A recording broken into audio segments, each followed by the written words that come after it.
vestigios.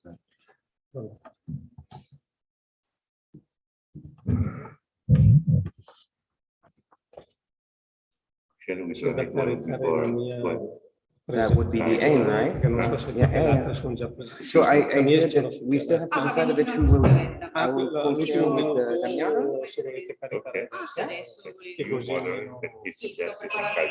Okay. I don't know, because I don't have to. It's really like I want to be helpful. So if I can be helpful, I'm happy to do so. No, but that doesn't know. Aspetta, ah sì, dal vivo, ok. Sì, mi vedo. If you give them a quarter of an hour, maybe the first American 20 minutes. Yeah. Because he's a kind of general, another introduction. Sì, ora sei l'organizzatore, ok. Devo fare qualcos'altro? Yeah. And then then a few questions at the end. they can limit themselves to 15 minutes. Ma siamo bui perché abbiamo aperto un attimo le finestre per far girare l'aria un pochino. Poi adesso le chiudiamo di nuovo e direi che siamo come ieri, insomma. Che si Perché vede... non si vede bene? No, perché si vede così. Però adesso la accostiamo. Però dovremmo esserci. Più o meno come posizione della telecamera? Buon lavoro. Sì, grazie. Altrettanto. Lunch together if you want. Allora. Posizione Posizione della telecamera, se non si è spostata da ieri andava bene, quindi direi a posto.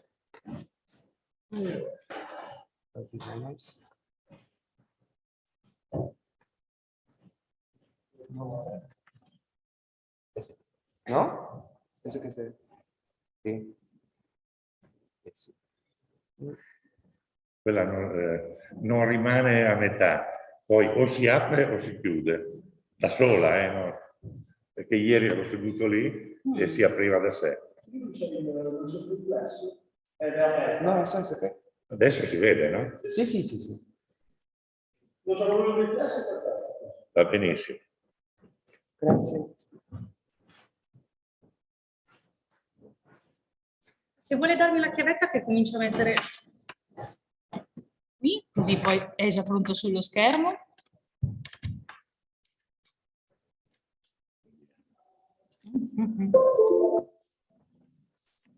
Probably too early to find someone. It's 58. Buongiorno, Reste. Non mi stavi chiamando te? Buongiorno. Che sono già sacchetti verremo in due. Abbiamo aperto, quindi faccia un pochino più fresco. Allora, quella lì. perfetto. Okay. Is there, maybe it's better. Is there? Professorato. Oh, wonderful. Thank you. Forse no, perché è quella che avevo fatto apposta. Quindi, l'ultima presentazione. L'ultima presentazione che mi ha mandato una sola, quindi perfetto. Allora, No, it's just one. L'Austria ricevuta una T2, ma invece presentazione una sola. Perfetto. Quella che hai dovrebbe essere. From what I know. Ma se vuoi c'è direttamente qua più veloce forse. Sì. Allora adesso Sì, anche di fare tutti i passaggi. sì, anche perché perfetto. C'è un file che si chiama Food Law Sforza. Yes. So it's not the file called do not open.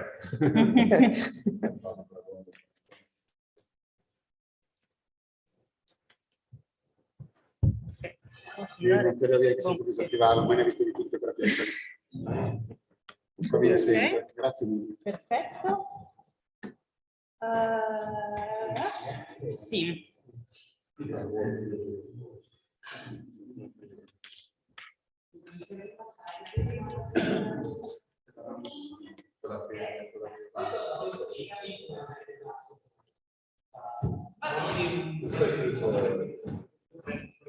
Yeah, a lot of in my Azure.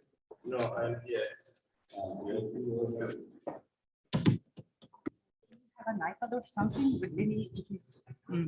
I have my phone. That's fine. For the presentation. Sure. If you if you have the phone, it's fine. I can read it from the phone. It's not a problem. Oggi fai.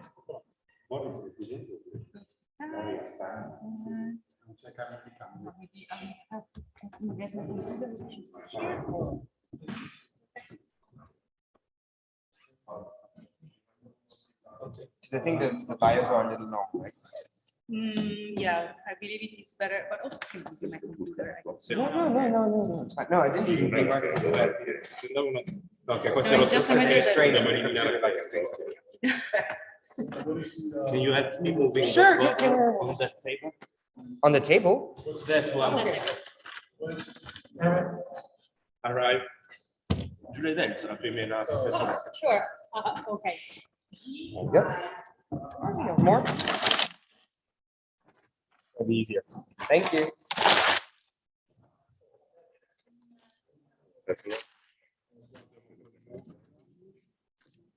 Robert,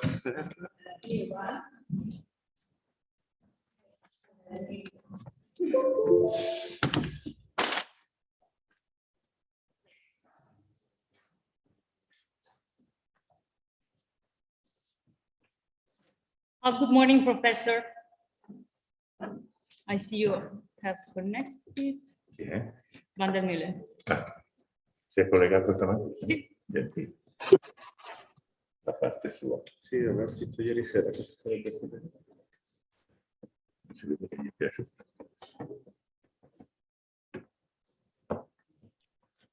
La professoressa Ricci si scusa, non si connetta perché devo raccogliere il quadro dell'ospedale. C'è scritto. Grazie per il messaggio.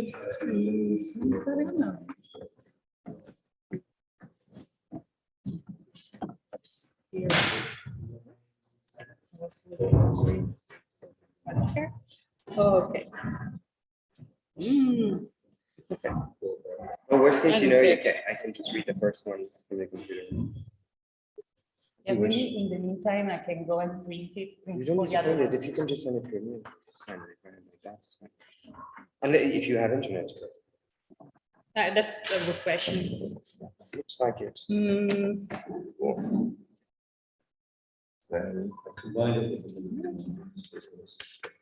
Okay, send. Vediamo. I'll tell you. If you give half an hour to speak, let's say, between 15 and 20 minutes. Sure. Yeah, we've already 15. told them to 15. be. I'll say 15 because it's gonna be 20.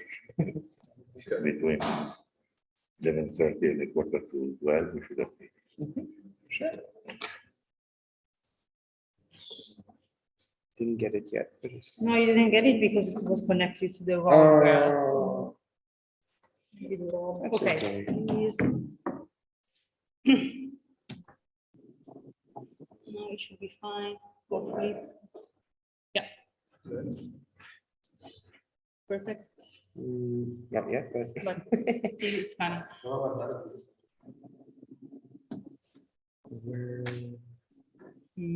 Oh, yeah. Good. Yeah, yes, Here we are. perfect. Yes, that's very good. Let me,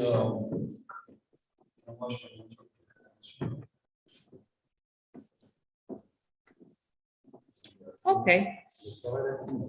Quite easy. Just one second. No. Just a picture. On the left and then on the left again.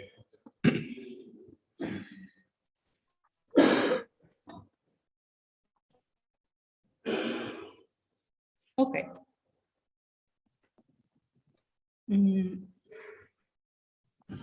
Hai cambiato la fotocamera su. Che senso?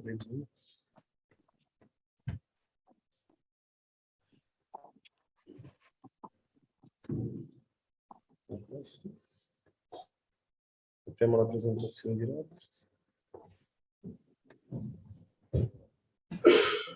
Questo qua.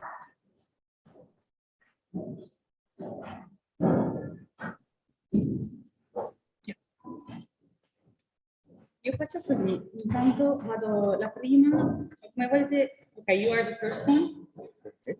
Sure. It's a question. That didn't sound like, but it's a question.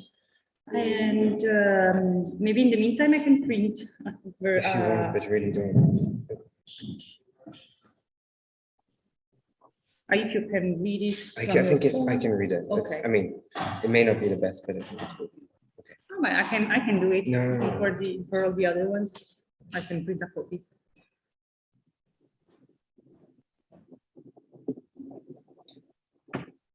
Professor will want to sit here. He will stand. I think we can bring him a chair, but if he wants to stand up, it's fine as well. Okay. Move to this side. Also, we have to. Abbiamo un sistema di microfoni perché non si Would you just stand or just sit? 30 minutes? That might be an important modality to clear ahead of starting. You do both. That's fine. Yeah. So I can move a little bit to the left. Does he need a specific mic? Or we just speak like that and that's fine. Yesterday I think so, right? we spoke like that Yeah. with this microphone on, which I guess can catch, but without. Yeah, not If you speaking use in so, it's sure. annoying. Like You yesterday. can't really hear anything. But Damiano yesterday managed to find a way to. I'll probably start sitting. Okay. Yeah, I will remove my computer. It's here now, but it will be there. 20 minutes, right? And then would you like me to click or will you prefer to do it? I'm happy to. Perfetto, grazie. So you have the This click. is the- That's easy. Okay. 1 minute and we are. Però Sure, c'è- it's fine, no worries. c'è la- Otherwise you'll just say click and I click. Or any other passcode you Okay. find. I'm going to be sitting. I think here, but I'll move to the Oh. on side. this side, so you I can. think actually if you want to sit, if you want to sit in the mid, I'm happy to go there. No, honestly, it really doesn't change. It doesn't. No, it's Okay. whatever Can I you feel. The only thing is you don't see the screen, but that's fine, you will see. I can see them. Yeah. Per la condivisione, se eravamo da soli era meglio.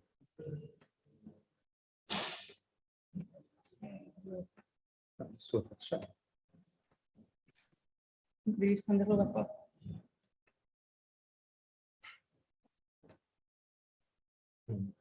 Adesso Michael. Mm.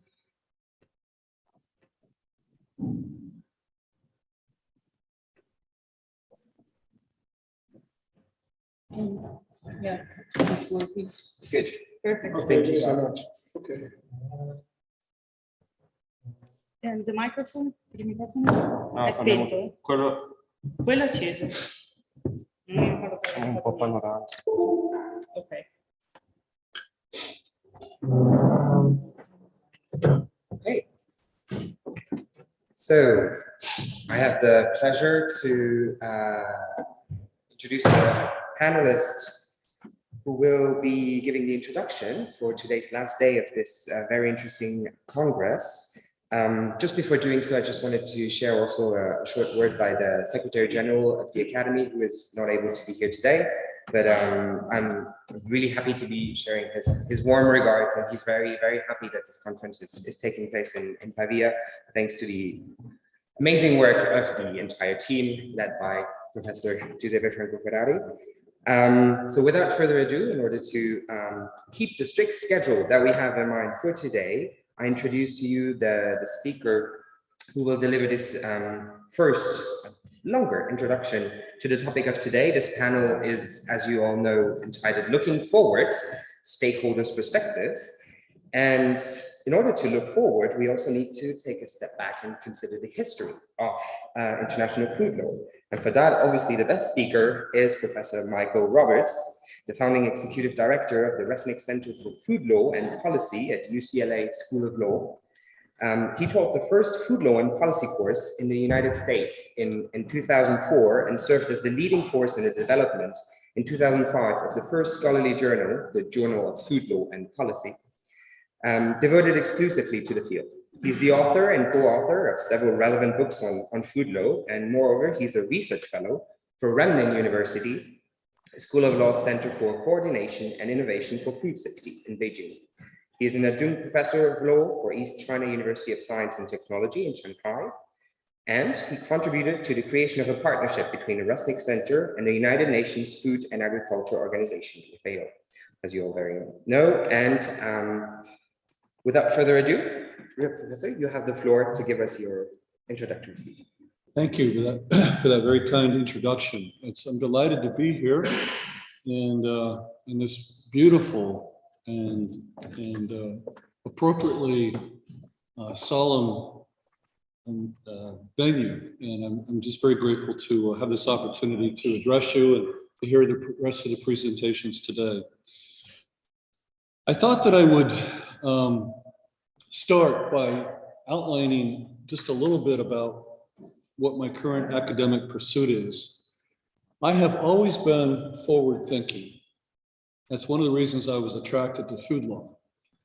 And I remember teaching my first law class at the University of Arkansas on food law, hoping that the students would not ask me the most obvious question: what is food law? And I really wasn't sure the answer. And I spent many years formulating a definition of what constitutes food law. Having been one of many who have helped define and develop this field, not only in the US, but in other countries, Italy, of course, as well as other parts of Europe and even Asia, it has occurred to me that food law is both old and new. And in fact, that's the first line that I use in my treatise on food law. It is old and new. In order for us to assess properly the future of food law, I think it's imperative that we understand its history. And what's remarkable to me is I've been looking at the history of the development of food law, especially internationally, is how common the themes are that run throughout the course of history. And many of the struggles that we have today as we look towards the future of food law, there's a sense of constancy and consistency.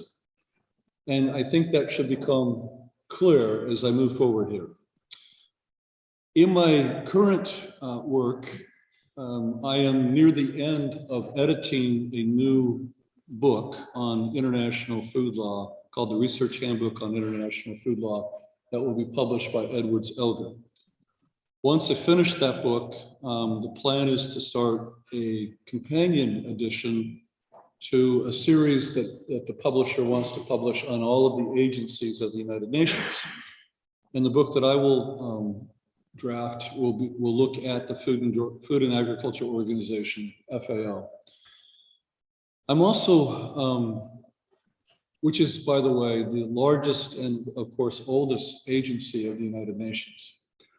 I'm also working on a part-time DPhil or PhD at Oxford, looking at the role of international law and policy in the origin, the development, and the governance of FAO from 1935 to 1948.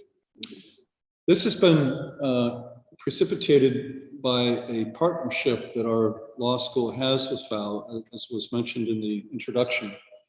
But I think a fair question that I hope to answer in these few minutes today is why international food law and why focus on its history? This is a picture of receiving a certificate from the most recent former Director General of FAO, Graziano da Silva from Brazil. I forget sometimes how much taller I am than him until I look at this picture. I have actually a group of students with me in Italy this summer from UCLA in Los Angeles. And we were just finishing up our week in Rome. And so we had a chance to tour FAO, and this is a picture of the students up at the very top of the building overlooking Rome. I also had the very interesting opportunity the other day, and this is where the history of food law has come alive for me in a way that's so relevant to today. I would ask, obviously, I don't expect you to raise your hands, but I'm asking sort of the question, how many of you have been to the International Institute of Agriculture in Rome? And how many of you have heard of it before? This is an amazing organization that was started by the King of Italy in 1905.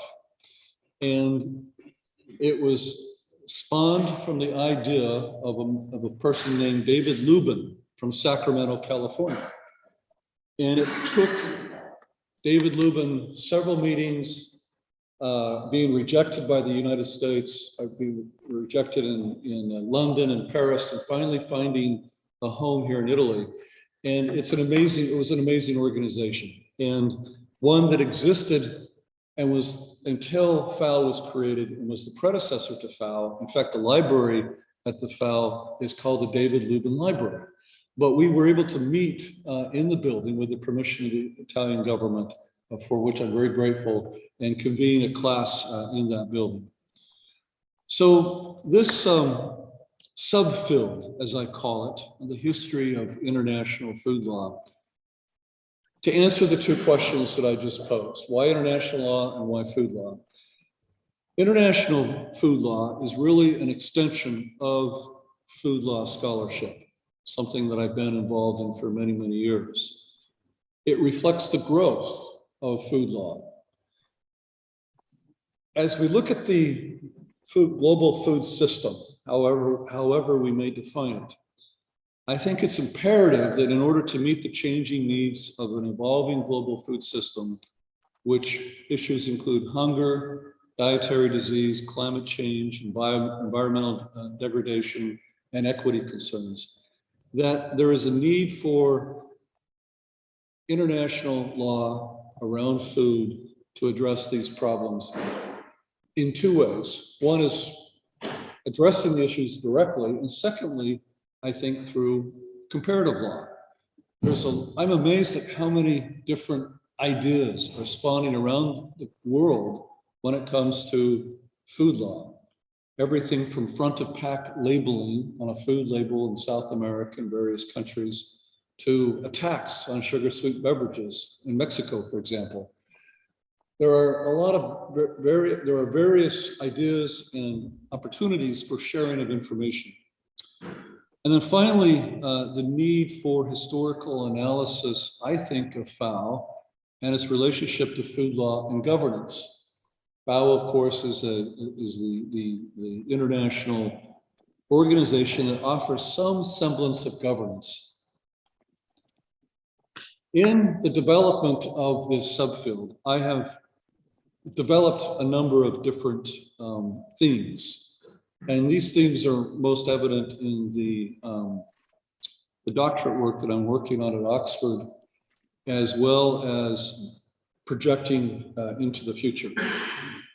So the first is, of course, as I mentioned earlier, the International Institute of Agriculture. There was a tension in this institute of two concepts. And if you think about it, these same concepts exist today, the same tension. One was the market solution. There was a great deal of debate about whether there could be a market solution, market control, market governance that would ensure a fair price for food, that would ensure some level of equity, some rationalization of approach. That was a very difficult objective. The second concept was research and information. Now, I find this striking. As I look around in the world of agriculture and food, it occurs to me that the future of food is not just food, but it's information.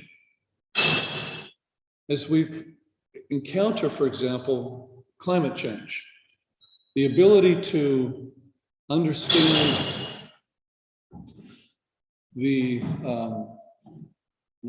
what to grow, where to grow, how to grow, and even after we harvest, how to market and distribute food is dependent on our ability to research and to gather information.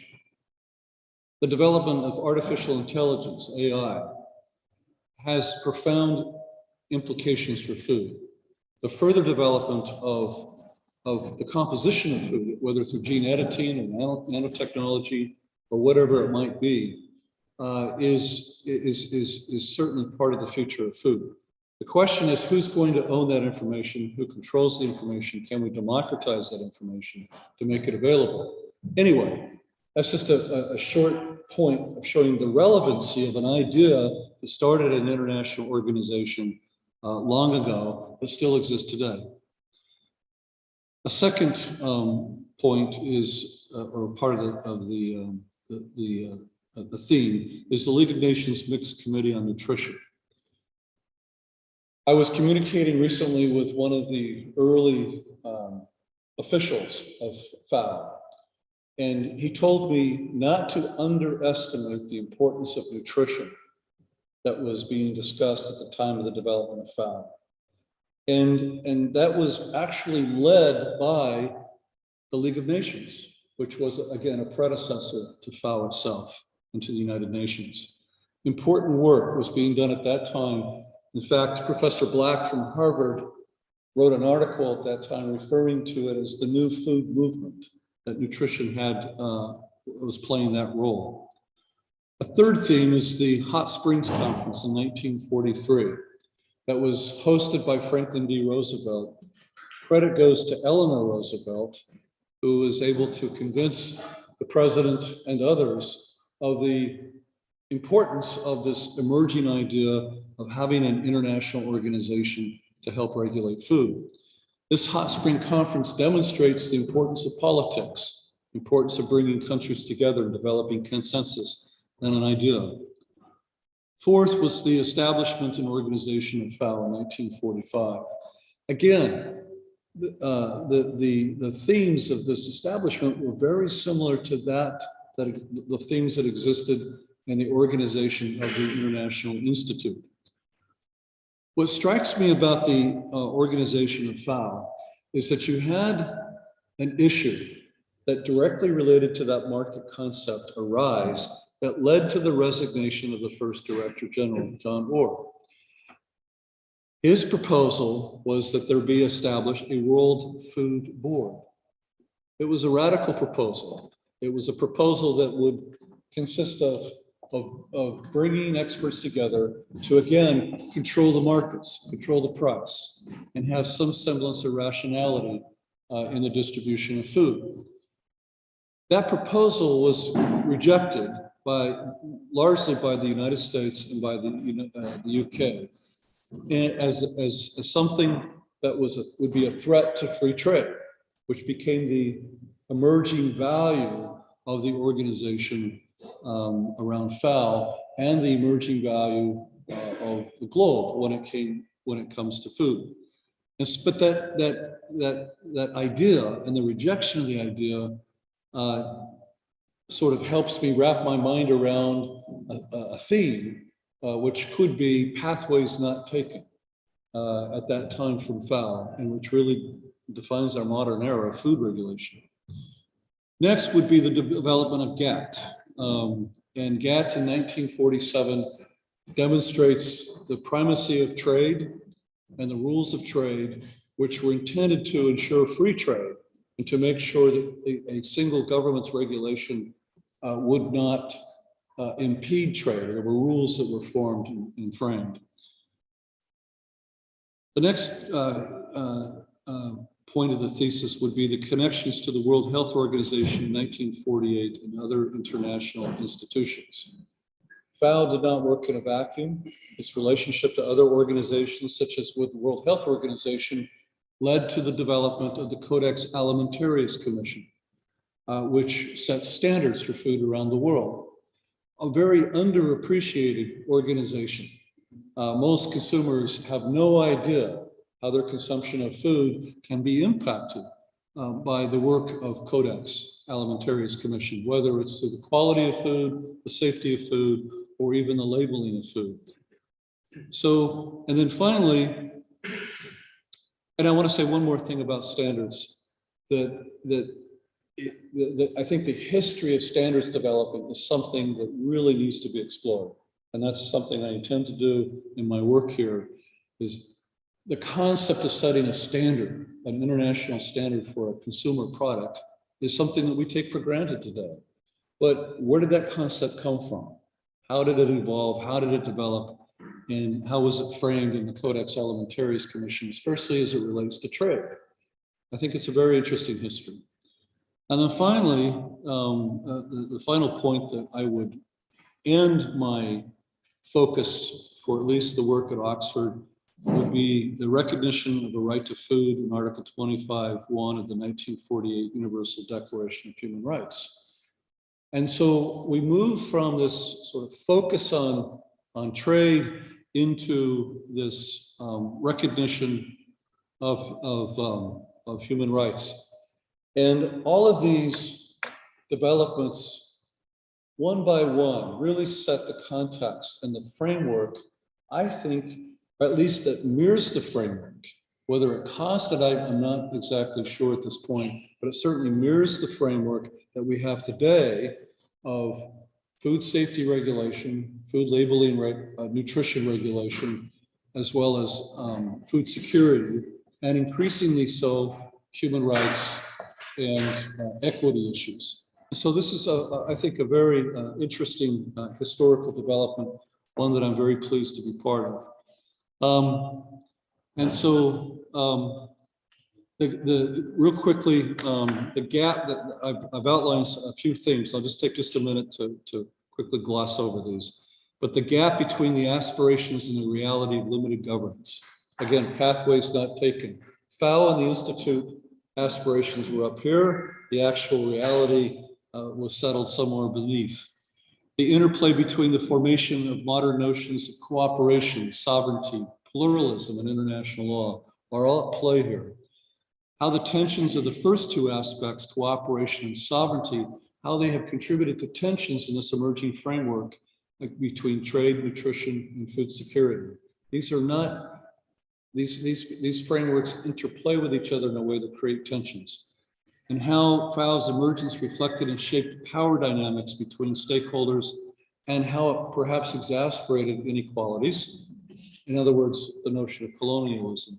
And finally, getting back to standards, how knowledge production and emphasis on technical expertise facilitated the development of these quality and safety standards and impacted really the development of food law worldwide. I think it's appropriate that we're meeting here in Italy. This is the place of governance. It's a place where we have the international organizations of food that have found home in Rome. And I think it's a tribute to the transnational perspective and the orientation that Italy has had for a number of years.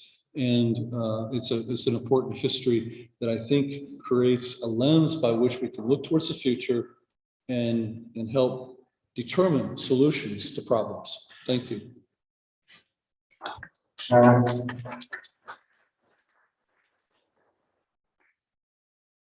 Thank you very much, Professor. If you want, yeah, just for the short summary, I will try to replicate Katarina's approach of yesterday. Thank you very much for this this very thoughtful presentation. And evidently, there's much to do with this subfield. We've heard much about also the opportunities for comparative law in this regard, for the sharing of information. We had a nice reminder also not to forget the link of food law with governance, as you have on the PowerPoint. I like very much the words aspirations and reality. So this invitation to distinguish these two, and that is obviously something that it will be very interesting to follow later on. Also the claim that the future of food is not food, but information, the future of food law. Something that you discussed as part of the underlying tension between the market, solution, control, governance, and on the other hand, the research and information. And also this word of caution regarding the history of standards that obviously need to be, again, reconsidered and to check the origin of these standards and to understand what was behind it and not to take these for granted. So thank you very much for this very, very nice introductory talk. Without further ado, what we will do is we will move on to the second part with all the shorter presentations, the case studies, and at the end we will entertain questions from the audience. Thank you very much.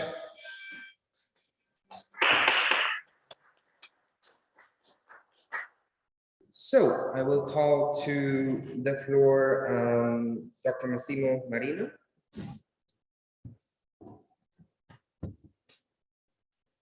Thank you.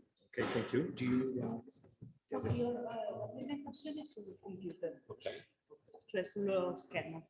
Quindi cosa faccio? Di fare questo? Sì. Così non faccio Vediamo se mi dato questa responsabilità. Ok.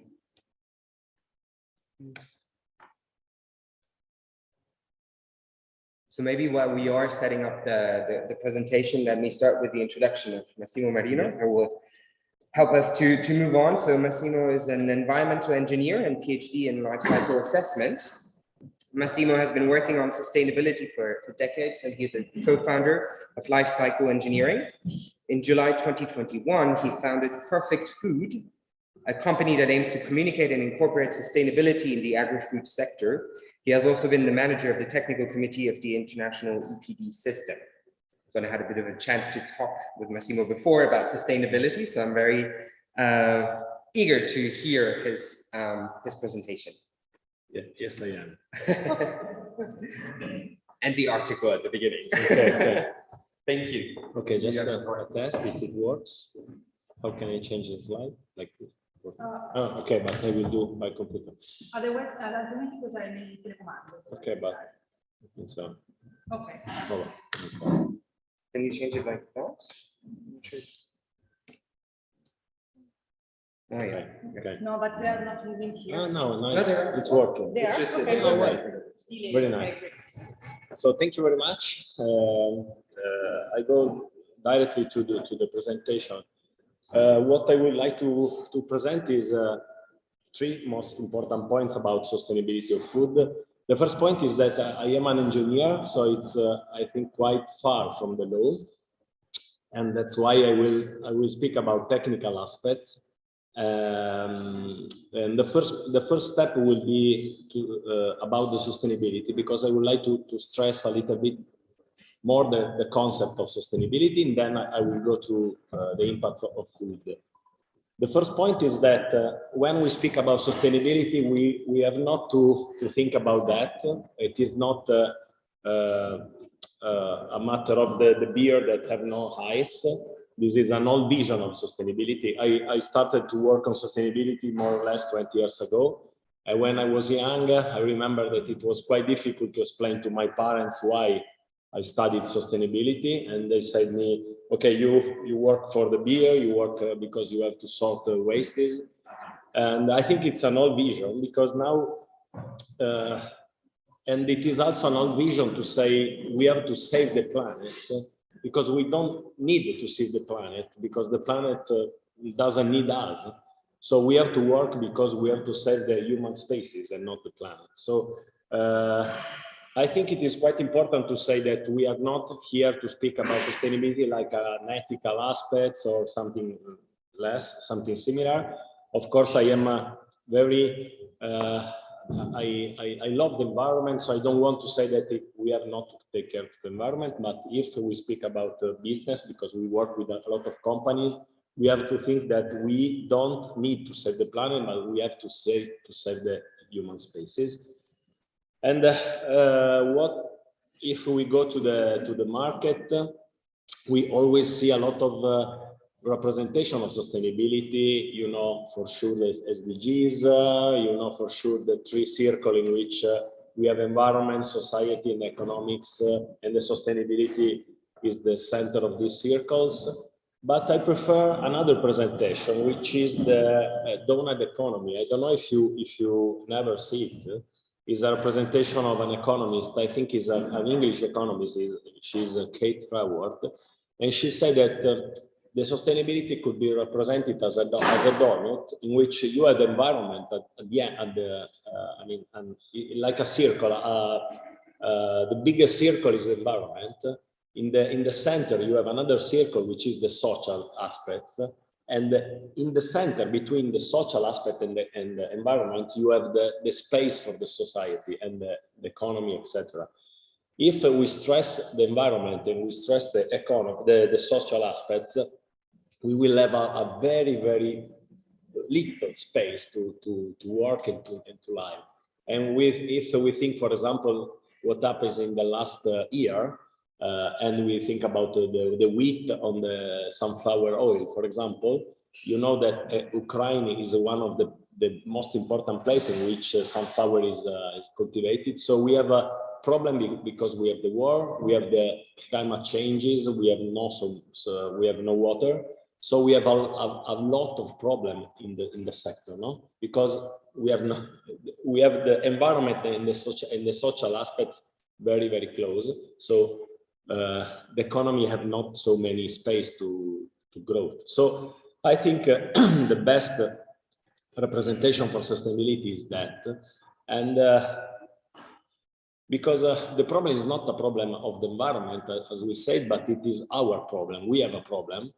The photo on the left is our city. I live in Turin, and this is the Po River. And for the people who is not from Italy, the Po is the best, the longer, the biggest river in Italy. And this is the Po after about 100 kilometers after the source.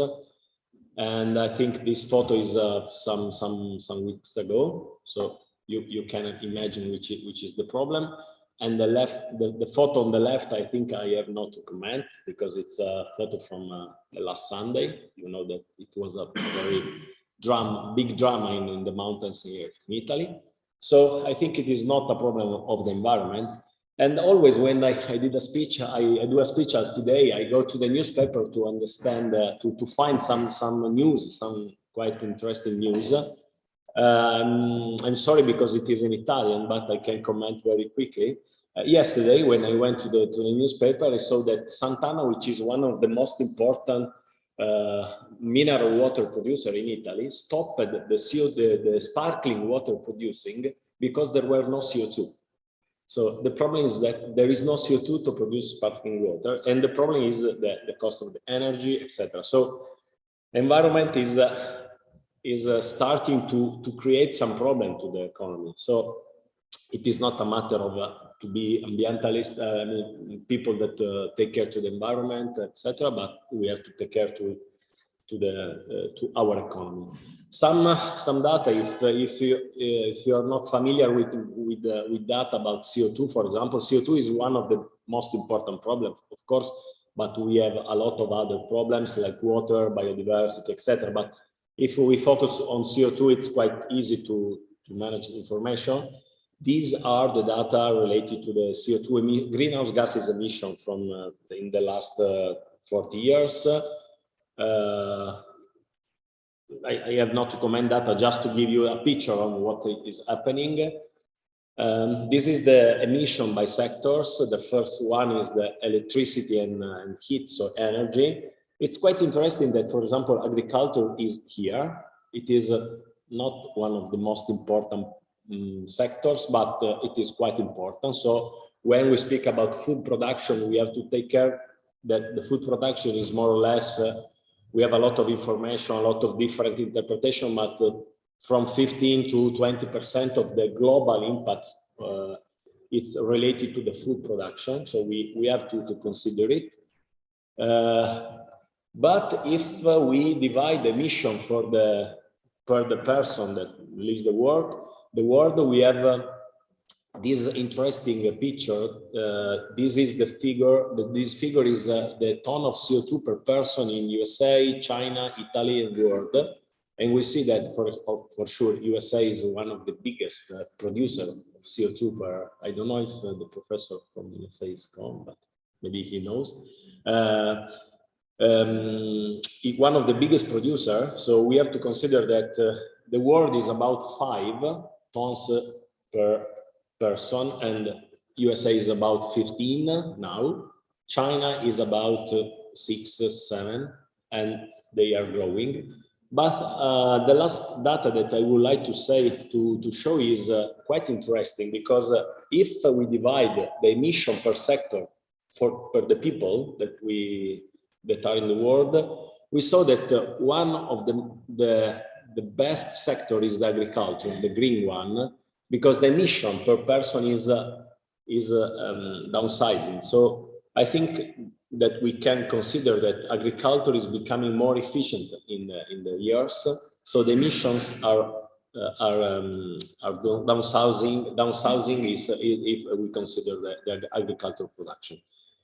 So these are some data related to sustainability and some consideration related to the general speaking about sustainability when we speak about sustainability.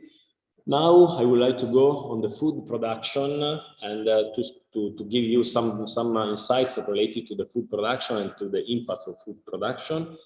When we start to speaking about sustainability on food, the first step is to have information. So we would like to speak about data, information, and not ideas. And one of the most important methodology that we use to calculate environmental impacts of food is the life cycle assessment, which is a methodology that considers every impact, every process from the beginning of the story, so from the field to the fork. When we say from the field to the fork, so every single step have to be considered because we have to have a picture of the overall impacts of food. And when we do calculation, we always have a lot of quite interesting insights. Here we have some data about the environmental impacts of food. I'm sorry because it is in Italian, but it's quite easy to explain. We have some food, biscuits, sauces, meat, milk, pasta, apples, and mineral water. The figures are agriculture is the green one, industry, packaging, distribution, and consumption. And always when we speak with people and we ask them which is the most important, for example, if we consider pasta, and I ask to someone which is the most important phase when we consider sustainability of pasta, always the answer is industry, packaging, distribution. But we have to consider that in the 70% of the food, the most important impacts are in the field, are in the agriculture. So when we would like to improve the sustainability of food, we have to consider the primary production, which is agriculture or animal breeding if we have to deal with animals.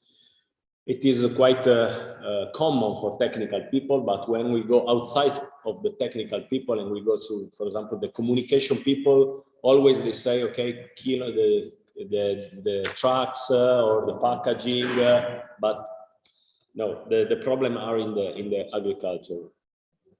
And we have also some dilemma that we have to deal with.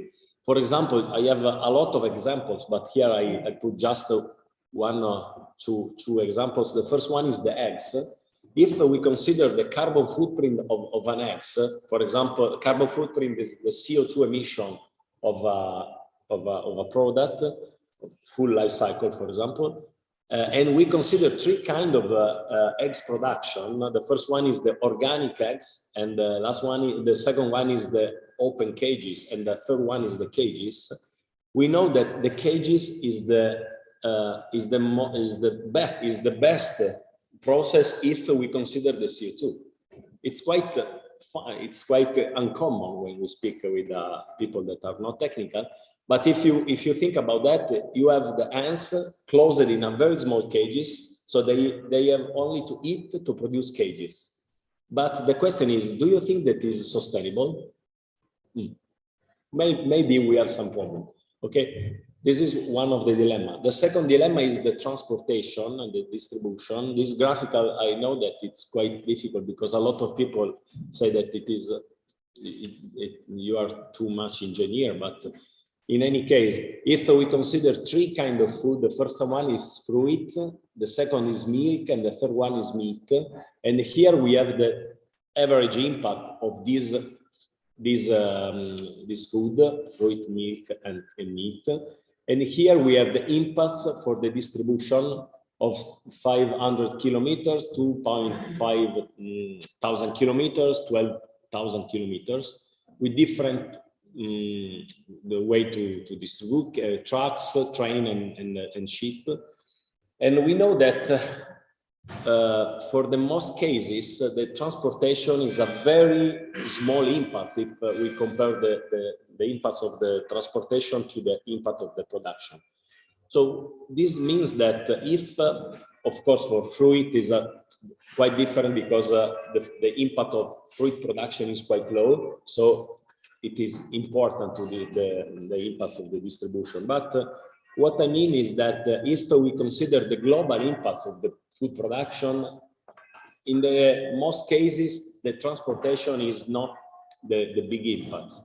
So there is no reason to say that the local food is the lowest, is the more sustainable food if we consider only the environmental aspects, no? Because there is no reason to, there are no information to say that it is more sustainable. But if we open the mind to other aspects, and for example, we consider the social aspects, we can discuss about local farmer or fair trade. Because, for example, this morning during the breakfast, we had the orange juice. But if we consider the juice production, the orange production, we have more or less two possibilities. The first one is to have the Italian, because local is quite difficult to have orange here in Pavia, but at least Italian orange, or orange from, for example, Paraguay, and we can focus on fair trade and social aspects. So when we speak about sustainability, sometimes we have to deal with different aspects that are not only environmental issue, environmental topics. So we have another point. Yesterday, during the dinner, for example, we discussed and we compared the impacts and the sustainability of meat and tomatoes, and there were a discussion during the dinner between two different foods. But the question is, are they the same foods?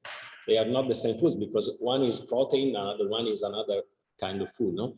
So when we compare food, we say that it is quite difficult and it is meaningless to compare different kind of food, because they are not the same things. It's like we say, but is more sustainable the bicycle or the airplane? It depends, because if we have to move in Pavia, maybe it's better the airplane. But if the professor has to come back in San Francisco, I don't think he can change. He can have the possibility to choose, no? So when we speak about the food, we have to consider globally the diets, and we have to consider that the problem is not the single food, but is the global diets, no? So we have to deal with a more complex problem. And at the end of the second part of my presentation, I would like to say that when we speak about sustainability of food, the problem is very wide. Because if we consider, for example, this glass, we have very few aspects to be considered. But when we speak about food, we have environment, we have the social aspect. In Italy, we have a lot of topic related to the culture. No? Yesterday during the dinner, we say that the Italians are crazy about food because you know, we have a lot of ethical aspect. When we deal with animal, we have the animal welfare to be considered. So coming back to the eggs, it is not possible to say the hens in the eggs. The eggs produced by hens in the cages is sustainable. It is quite difficult. And last but not least is the integration with other sectors. When we speak about, for example, meat,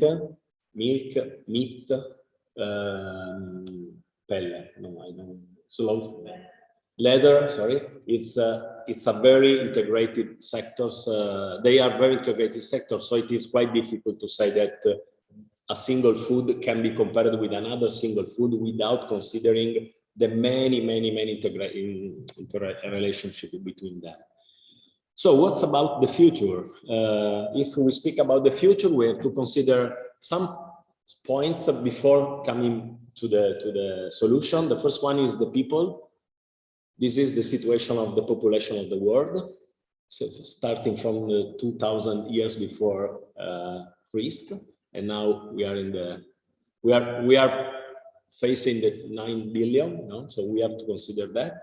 Another interesting picture is where do we live? Because when we consider local food, we are in Pavia. Maybe Milano is very far from us. But if we see the world from a different perspective, I think this picture can show quite easily that we live in a very small places in the world, and we have to face with this problem because the food production have to consider this distribution. The market request, as the professor said in the speech before me, is very related to communication, because now the market is asking everything. I know that someone is asking for the vegan wine. The market is very crazy. We work with a lot of companies, and sometimes the requests are very crazy. It is not possible to deal with, no? So this is another point. We have to accept that, especially for food, the answers are not simple. Sorry, there is a mistake in the title. So we have to face with that very complex problem, and we have to say that there is no black and white, there is no the solution, but we have to deal with a lot of tools, a lot of solution, and we have to find the way considering all the possibilities, but there is no black and white. And last but not least is the sustainability along the time is changing the perspective from the people, because the people is putting on the table different topics depending on the timing. For example, when before the COVID, I work on sustainability also not only in the food. We received one call a week related to the plastic before the COVID. After the COVID, plastic is more or less done. Because why? I don't know why. Because maybe people say that, okay, I prefer safe food, and so I would like to have a lot of plastic because I don't want to eat contaminated food. It was right at the beginning, before the COVID, or now? Maybe it's in the middle.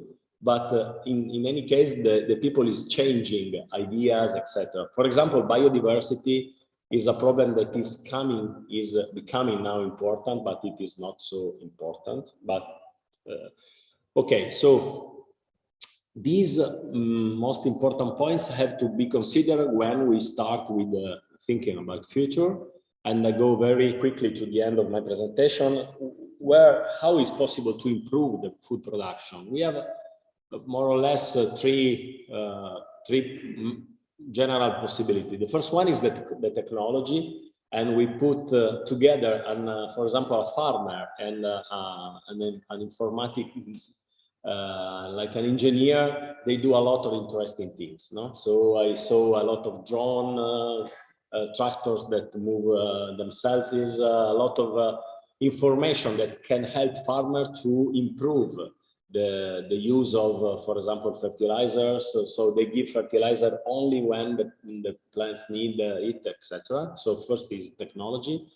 The second one is supply chain, and for example, if we produce pasta and we have to deal with the farmers, we have to help them to improve.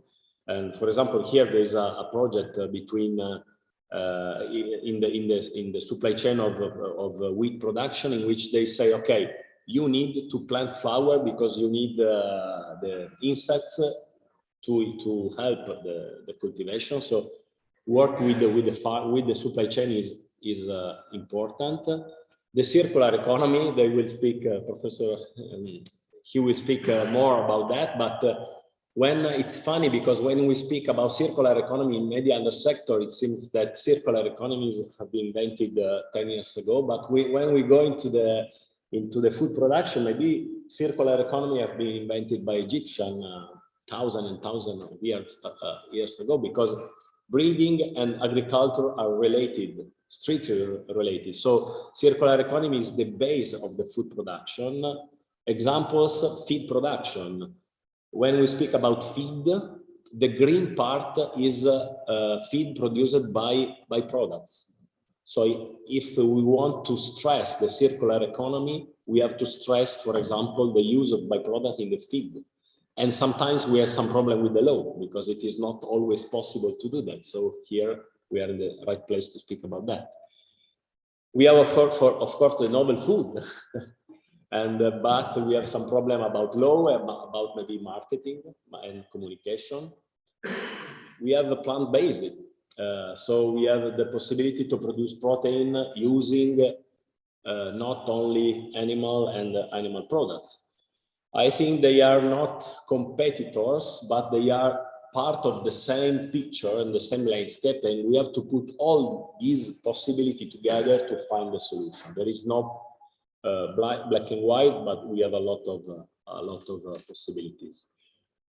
If you want more, we wrote a book about sustainability of food, and just 2 words about our company. We are now the SS Plus, and we work with companies to protect the environment, to transform the organization, and to try to sustain the transformation of companies for a better future, or at least we try to do that. Okay, I hope to don't bore you. Thank you.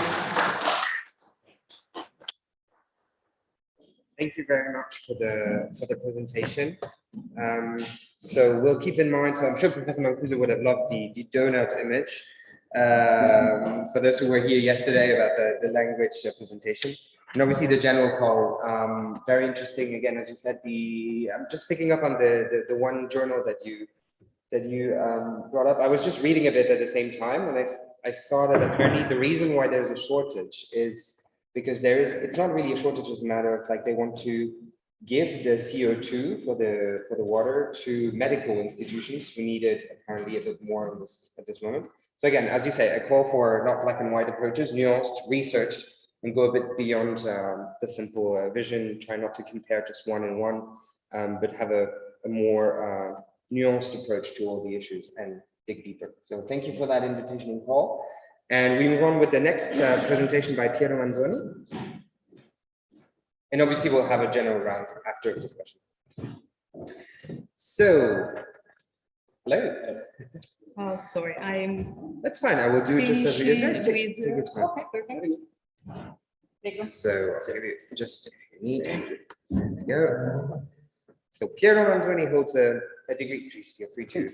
Holds a degree. Yeah, that's a nice chair. It's a different style of chairing. Holds a degree in mechanical engineering from the Milan Polytechnic and a master's degree in business administration. He is a member of Rice Foundation, Assoambiente, and ILO, European Landowner Association.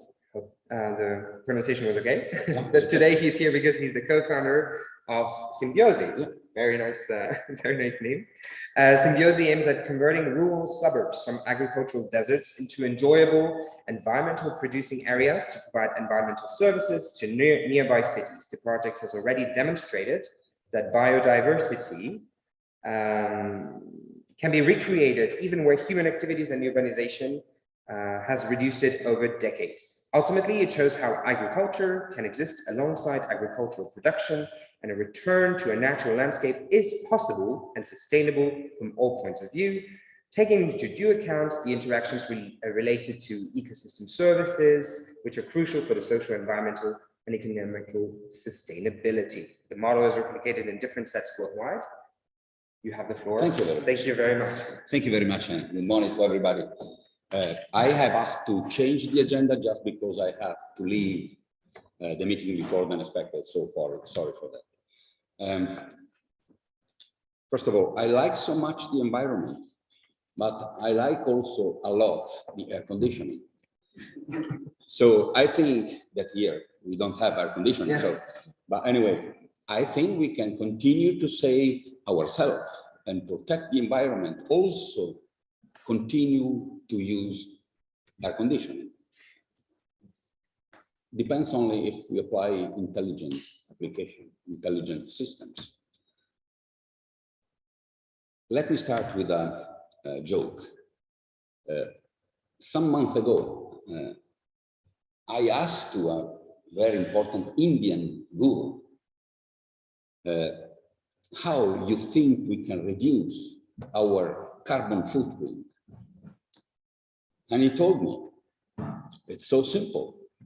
We need to reduce the feet, the number of feet. So that means that if we are less people, we can reach our goals. But because this is not politically correct, and because we cannot, manage at this point, we need to find a way to live in this environment where, let me see, palette serving. It's not working. It's not working. How about, I do it like, I If do you it also can- there. can you do it like this? No, No, there. Down, yeah. In Let me full, we see, can, let me I'm not see. sure because we had a few issues with that. What we can do is maybe put, yeah, Okay, maybe it's better. No. But anyway, no. Let me see, I'll try at the same so I time. try to do something. I continue. So the figures are important. So we have to consider that today we are 7.3 billion, 7.5 billion people on this planet. 54% of them are living in cities or towns. Do you know which is the surface that cities or towns occupies in the world? 3.5% of the global surface. This is nothing compared with this density of people, density of consumption, density of pollution, density of waste.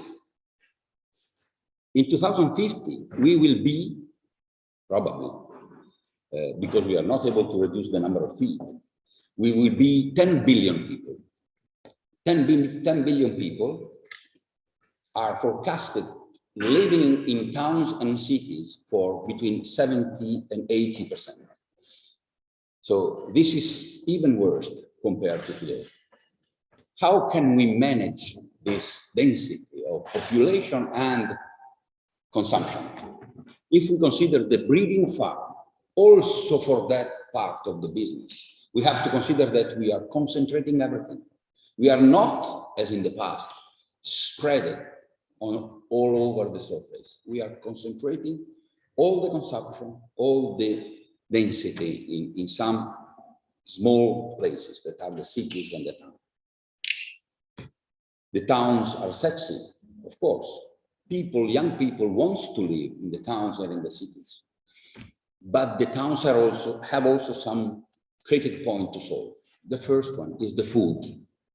The food has to be brought in the towns. 70%, 70% of the global consumption of food is done in the cities. Today, not in 2050, today.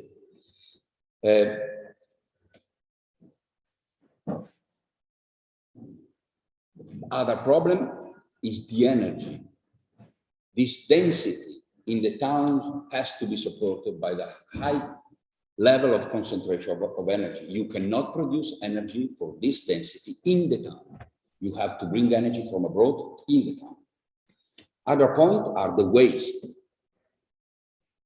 We are Italian, a lot of us are Italian, and we know that in many towns and cities in Italy, we have a problem of waste. Okay, Roma, that is the capital of the country, has some problem with waste. They are now planning to build up a thermovalorization incinerator. But anyway, it's a problem. Other problem are the pollution. Is the pollution we have in the towns. And also some psychological aspect to go to the social point of the discussion. So what we have done in 95, we have built up 500 hectares of 1,700 hectares of our farming property. We have taken 500 hectares and we transformed them as they were supposed to be in the prehistoric period. We have worked with the university, 3 of them, Pavia, Milano, and Wageningen. I think someone is from Wageningen here today. I have read in the agenda. And we have, with them, built up this experiment on the paper. We went to the European Commission and we started the project that is recognized by the European Commission. You can see in 1996, I think you can see here, this piece of land is the same that you see in the bigger figure, in the bigger photo. In the 1996, you can see there are 2 dimensions. The third dimension is not evident. There is no trees, no water, no animals, no nothing. After 25 years, we have built up a fertility that you can see plus 153%. So that means that we have reached the level of 3 times the fertility compared to the other land very close to that one. The biodiversity has increased about 200%, plus 200%. This experiment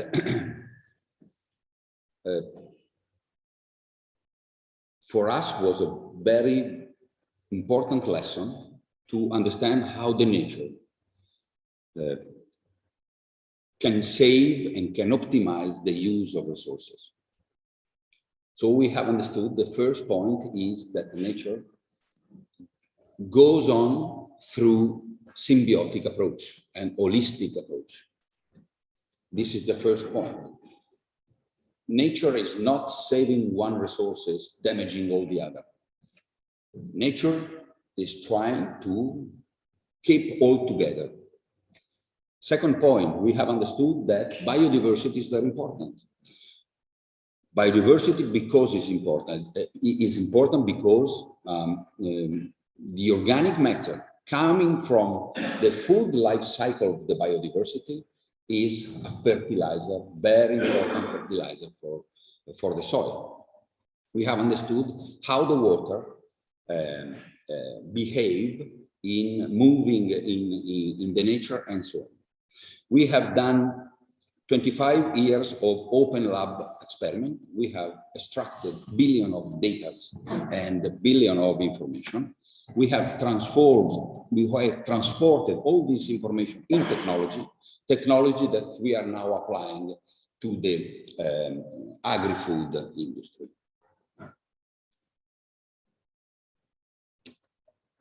Okay, to agri-food industry. This is the life cycle, the food life cycle, from farm to fork and back to farm again, from the farming where the trees are producing fruits up to the biodiversity. Here is a humans, but in any case, biodiversity in the world. They are utilizing the fruits of the soil, and then the waste of the biodiversity goes back to the soil. This is the normal, natural cycle. We have interrupted this cycle, building up towns and cities and leaving the farming agricultural land on the other side, not cooperating one with the other. We can build up a condition of sustainability with those 3 entities: food industry, transformation and process industry, utilities, the utilities that are collecting the organic matter waste, and also the farmers, because everything is connected in the soil. All those technology are utilized in the company. We have 3 business units: tech, renewables, and farm working together. We have put biotechnology engineers, agronomists all together. And this is not so easy, because an agronomist talking with a mathematical engineer, they are, at the end, they understand each other, but the really is not so easy. We maintain, updated our technology, investing in startup in our business through the Innovation Center. And this is, I think, is the unique model that we have in Italy in this respect. The idea is to make smart the industrial district and the rural area around the cities. The industrial districts are usually around the cities, and the agricultural land, the peri-urban land, are rural area. the district, for example, they need resources for being more sustainable. They need to save resources for being more economically sustainable. They need to do margin. But talking with the environment around, they can build up a synergies between the environment, the other industries, the other rural area around the district, and with their needs. This is very important. So they can gain money saving the environment. They can gain money giving money back to the area around the district or around the town. This is an example of application of our technology. You can see here some of our technology, and here you can see it's very small, I think. And here you can see the effects of the technology application. This has been done around a small village where we have our 500 hectares. Here is an application in smart district. We can apply technology inside the industry, but we can also apply technology outside the industry for what is around. So the industry, utilities, and farmers can be themselves the player of the sustainability for the future. I think. Thank you. Thank you very much.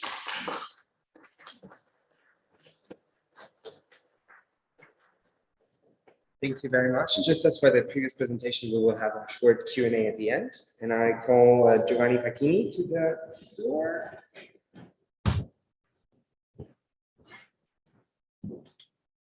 So Giovanni Facchini is the communication and promotion specialist of ASICA, the Italian Association of Raw Meat and Deli Meat Industries. The activity of ASICA covers several areas, including the definition of an economic sector policy, information and service to association members concerning economical, health, technical, regulatory, legal, and trade union matters. To do so, ASICA, among other activities, maintains relations with national and EU institutions and spreads economical data with the identification and subsequent timely dissemination of domestic and foreign prices, market trends, and amount of trade. So I see we already have the presentation also on the screen. Yeah, we're almost done. Yeah.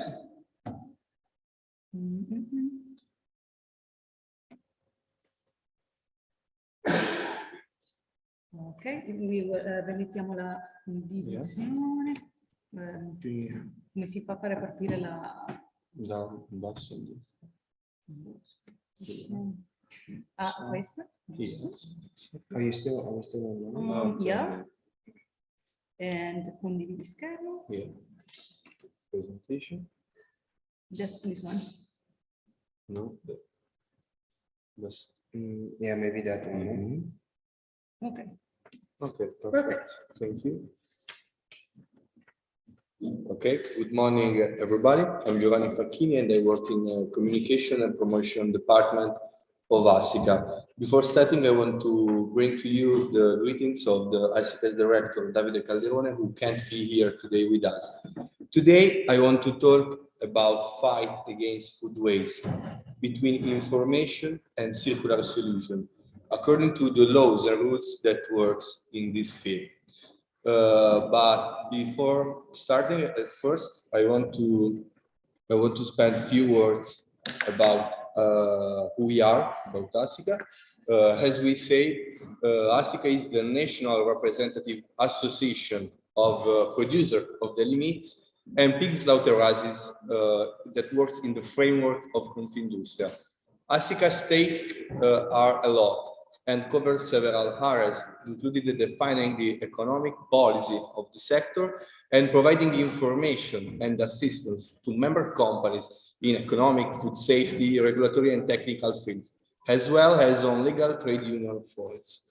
To make an overview of the Italian swine sector in numbers, we can see the 2021 data based on the ASICA analysis that show that The sector gives work to 30,000 workers and produce 8.5 billion of total turnover and 1.8 billion of total export. But deepening the main focus of today's presentation, I want to underline the link between food waste and consumption. The first important things to say is that food waste is a shared problem, shared by production chain and consumers. And as FAO data shows in a clear way, in Europe, more than 90 million tons of food are wasted yearly along the entire supply chain. And more than half of this food waste is produced in our homes. Just to have an idea, just to sum up the data of this problem, the number of the problem, we are talking about 27 kilos per person yearly of food waste and more than 500 grams every week per person. By the way, we have also good news, luckily. In fact, in the 2020, there were a reduction of almost 12% of food waste compared to 2019.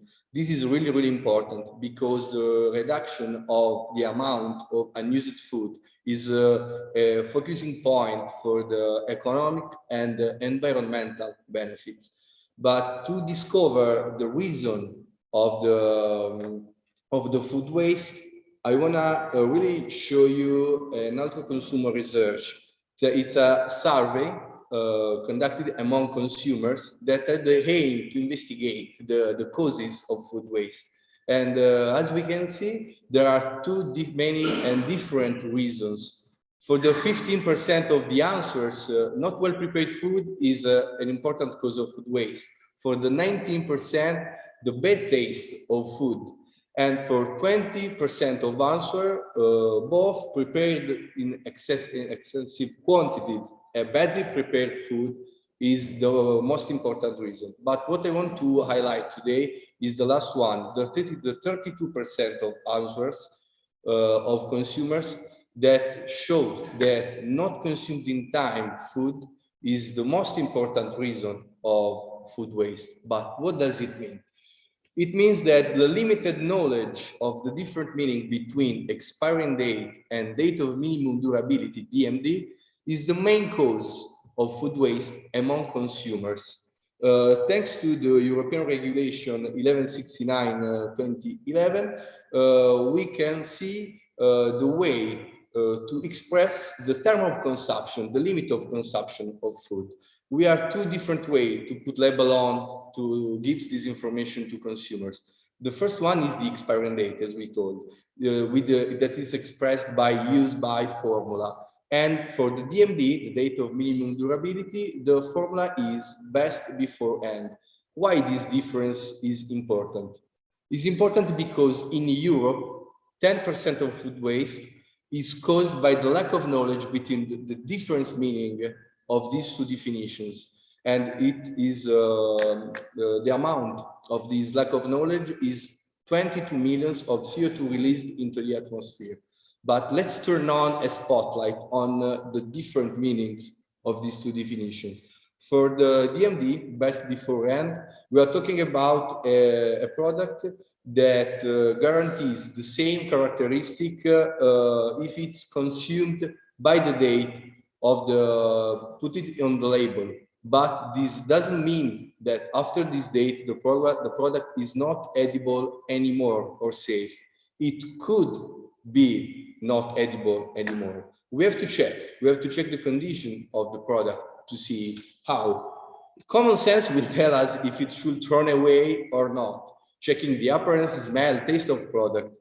For the second kind of label, the expiring date used by formula, we have a different point. The term for these products is rigid because health is at stake. Of course, even in this situation, we have a certain margin of tolerance. It depends on the way we are storing the product. But to put in a shell is in a nutshell the point of this difference. We have to say that for the expiring date, we have a must, a very rigid term of consumption. For the first one, for the best before end, we can say also it's a highly recommended, it's a professional suggestion but it's the common sense that has to guide our choose, our way to consume food. And this point is really important because into the correct meaning, into the correct interpretation of this meaning, of this difference, it's hidden the food waste produced at home.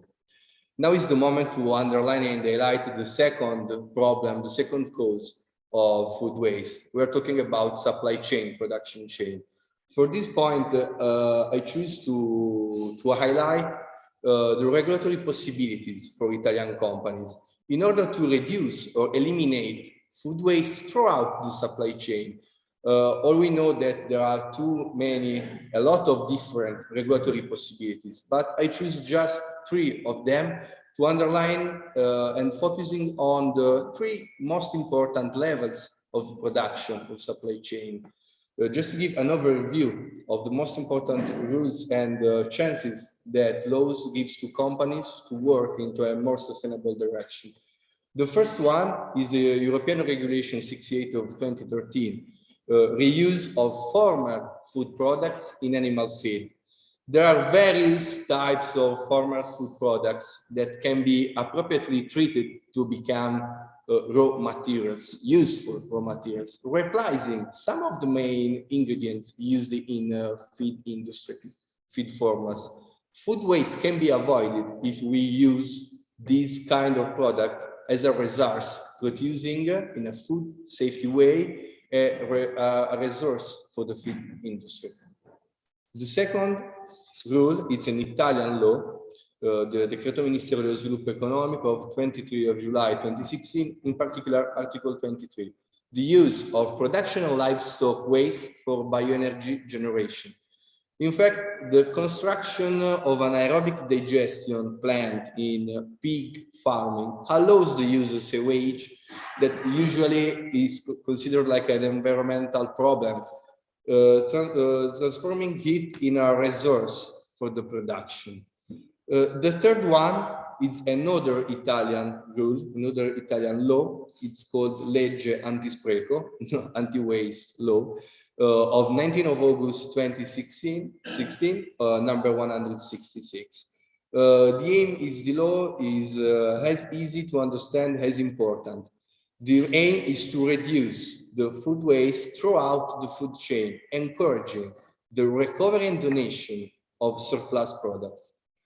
This is just an overview, 3 of a great amount of laws that company has, as we said a few minutes ago.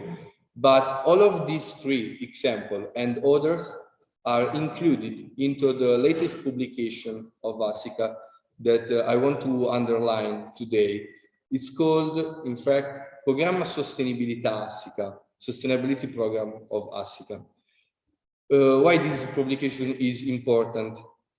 Because ASICA, with IPSI, Istituto Valorizzazione Salumi Italiani, has recently presented the Programma Sostenibilità, Sustainability Program of the Italian delimit sector for companies to improve their profile of sustainability as SDGs in order to accomplish, achieve the targets of SDGs of Agenda 2030, the Sustainable Development Goals.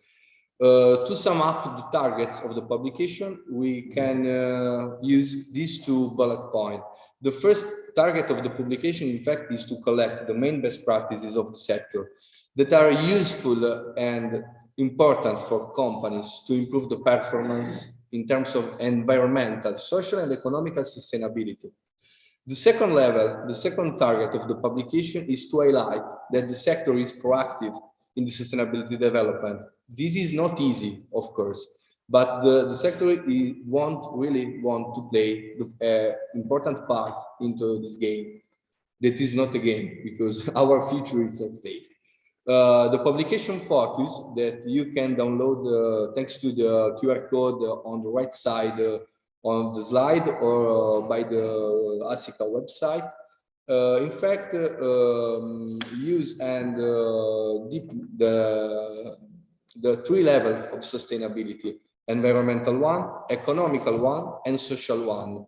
In fact, each field of sustainability is addressed by describing at first what ASICA and IPSI have done with and for companies in order to achieve sustainability development. The second level, the second things is that the most valuable best practices realized by ASICA's companies are what you can find into the publication. The third point is the tangible commitments, because commitments are an important focus of this document, undertaken by ASICA to promote this change of way of production. All of these 3 points are linked and produced and written and concept with the guideline of SDGs of the Agenda 2030. The last thing I want to show to you, it's in order to give you a tangible example of the content of this publication, because it's not a theoretical document, but we want to be really a guideline for companies to improve their profile of sustainability. And I choose some of them, the ones which are more related with the main focus of today. For the environmental level, we have choose the best practices of emissions monitoring with regards to plants at all levels, in-house biogas plants collecting waste and former food products from slaughtering and farm. Then also project and synergies with university, focusing on the reuse of processing waste in pet food production, and at least analysis to track origin and quantity of waste in order to identify the areas of action.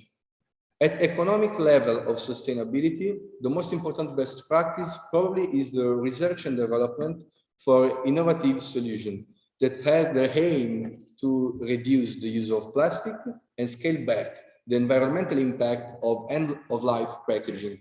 At social level, the most important best practice are probably the establishing of worker welfare, training and collaboration with territorial non-profits organizations. And the last one is one of the most important because it includes a change of mentality of culture, the disseminating the culture of sustainability outside and inside the company, starting from food waste, but going ahead to other steps of sustainability.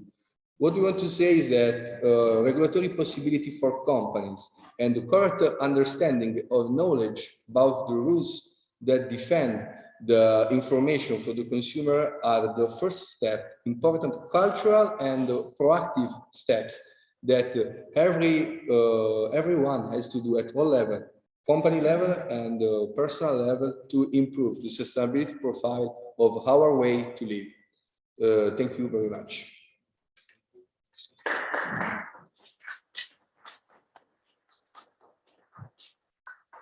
Thank you very much, Giovanni. I think we'll do it just again. We'll have the round of questions at the end. And I will call Angelo Stropa to the floor. And I tried to find the PowerPoint.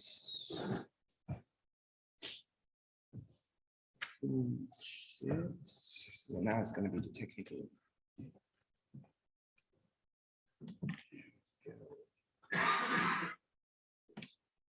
So I've been told it's somehow. Do you know which one it is? That's what it is. Ah. Let's just see. Do you know how to? That's the icon for the presentation. The what? This one, right? Yeah. Okay. Wait, before you hear, because you seem to be very, because it's not working. Do you want to give it? Is it not maybe this one? Yeah. I think. Yes. Perfect. Yeah. But then we still need to share it, right? Through the other one. That does not work. From there. It's not going to be. I think it's You can share. Where is it? I don't. Sorry. The green one. This the one? green one. Yeah. Okay. You have to choose just the presentation. It's this one, right? On the left. On the left. This one? Yes. Yes. Presentation. No? This one. Yes. No, no, so sure, fine. There we are. And let me see. Is that okay? Can you change it like this? Can you give it a try? Yes. So we continue with the program, and the next presentation by Angelo Stroppa, who is scientific and technical coordinator of the Grana Padano Protection Consortium, which comprises Grana Padano producers, cheese maturers, and retailers, and has been preserving the original recipe and the high quality standards recognizable in each and every single cheese wheel produced. On April 24th, 2002, a decree by the Ministry of Agriculture and Forestry formally acknowledged the consortium's role in preserving Grana Padano and its protected designation of origin status. To do so, the consortium supports its development and takes care of its interests and in providing correct information to the public. Without further ado, Thanks. Sorry, my English is not very good, and my presentation is in Italian language. La Grana Padano DOP è il formaggio più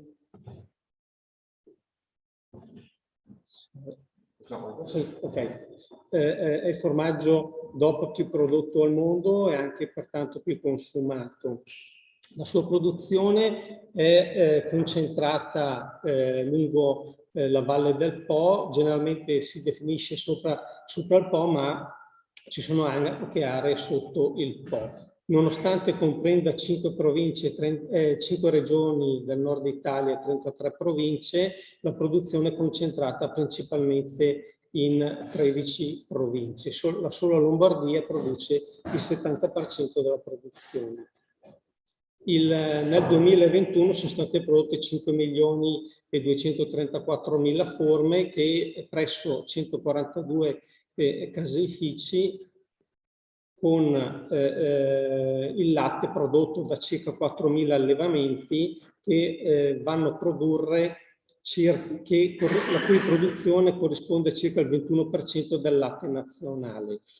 Ma la capacità produttiva di tutte le stalle supera abbondantemente il 21%, perché parte di questa produzione di latte è destinata nel corso dell'anno anche ad altre produzioni, in quanto il Grana Padano DOP è sottoposto, come altri prodotti DOP, a un regime di quote di produzione che ne limitano la quantità e la gestiscono.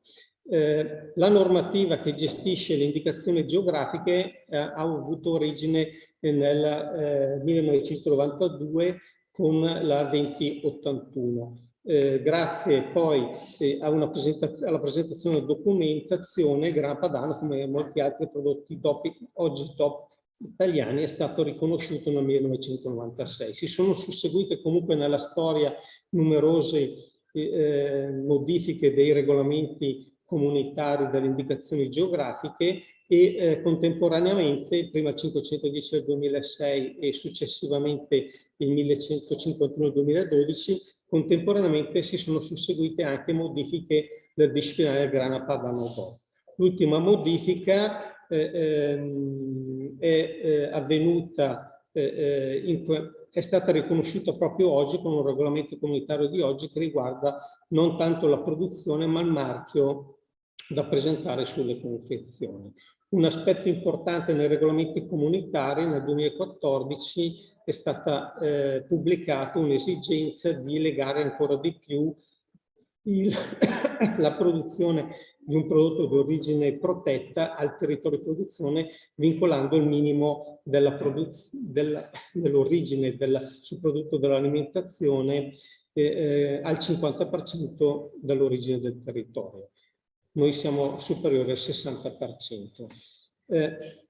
Il disciplinare di produzione è comunque costituito da 8 articoli che non entrano nello specifico, che sono poi tutelati dall'intervento di un organismo di controllo riconosciuto dalla comunità del Ministero e richiesto comunque dal regolamento comunitario.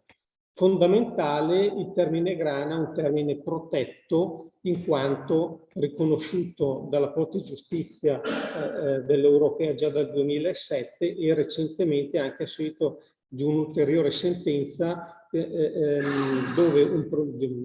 Tribunale di Venezia, dove un produttore utilizzava il termine grana anche per formaggi solo simili per la struttura. Questo uso improprio dei termini dei prodotti tipici a denominazione di origine protetta evidenziano che i prodotti sono di successo. Solo quando il prodotto è successo se ne imita anche il nome oltre che le caratteristiche. Ma contemporaneamente è necessaria quindi una difesa del prodotto.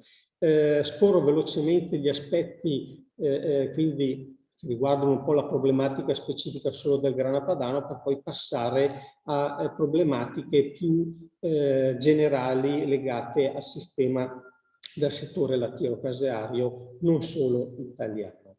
Il DCR di produzione impone delle regole, dei requisiti da rispettare.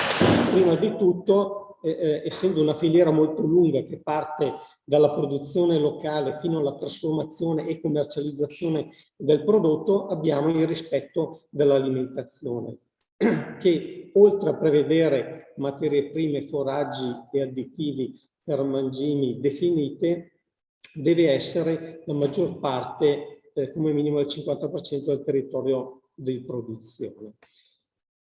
Questo fa sì che si ottenga un latte crudo, perché il grana padano è prodotto da latte crudo, che oltre a contenere, a portare caratteristiche legate al territorio di produzione inteso come alimenti prodotti in loco, va anche ad apportare una carica microbica che per il latte è una contaminazione, ma ai fini caseari è una contaminazione positiva, soprattutto nell'attività fermentativa durante la maturazione del formaggio. E contemporaneamente le caratteristiche non secondarie della composizione del latte sono fondamentali per l'ottenimento del formaggio. Indicativamente da 500 litri di latte si ottiene una forma di grana padano da circa 38 kg di latte. L'alimentazione del grana padano, delle aziende zootecniche che producono latte per il grana padano si basa principalmente sull'insilato di mais. Questo apporta in particolare un Clostridium che nella sua germinazione durante la sua presenza porta alla sua germinazione durante la stagionatura del formaggio, principalmente attorno ai 6 mesi di stagionatura, e noi utilizziamo per combattere questa attività fermentativa non gradita che porta alla difettuosità del formaggio per gonfiore butirrico, il lisozina, che è una proteina estratta dall'albume dell'uovo. La normativa lo considera come conservante, ma noi abbiamo dimostrato, e il Ministero della Salute italiano l'ha confermato, che svolgendo la sua azione solo nei primi mesi di vita del formaggio, terminando il ciclo di produzione ai 9 mesi, può essere considerato ai fini della normativa europea un coadiuvante tecnologico. Il siero innesto è un altro passaggio fondamentale del processo produttivo perché apporta gli ulteriori batteri e poi enzimi per la maturazione del formaggio.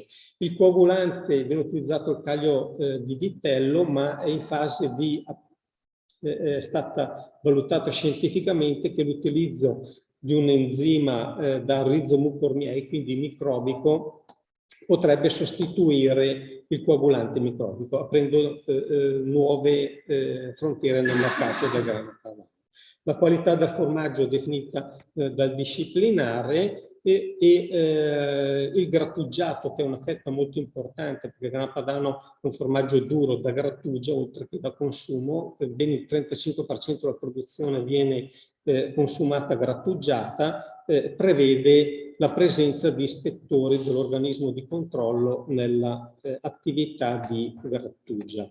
Non per ultimo, come ho citato in precedenza, la produzione del grana padano è vincolata da un piano produttivo che è in essere dal 2003. Attualmente questo triennalmente viene modificato e incrementato, attualmente vincola la produzione, il valore del latte al valore della produzione al commercio. Quindi i produttori di latte sono abbastanza tutelati rispetto per il valore del prodotto, il peso latte rispetto al passato. Veniamo ora velocemente alla produzione lattiero-casearia. La produzione del latte nel mondo vede come primo paese l'India, la seconda l'Europa come unione di tutti i paesi e per terzo gli Stati Uniti. In particolare l'Italia è un buon produttore a livello europeo, ma vedremo dopo non è ancora autosufficiente. Produce poco più di 13 milioni di tonnellate all'anno. La produzione di formaggio invece vede l'Europa come primo paese, come primo territorio nella produzione di formaggi, secondo gli Stati Uniti. L'Italia ovviamente si colloca in Europa in base alla sua produzione di latte, comunque tra i primi 4. Per quanto riguarda le problematiche, quindi veniamo più agli aspetti a cui sono stato invitato di parlare, ho cercato di dividerle tra le problematiche non condizionate dalle emergenze più del 2022, da quelle invece più prettamente legate al 2022. Nel 2015 è terminato il regime delle quote latte in Europa e da lì ha permesso all'Italia di avvicinarsi sempre di più negli anni.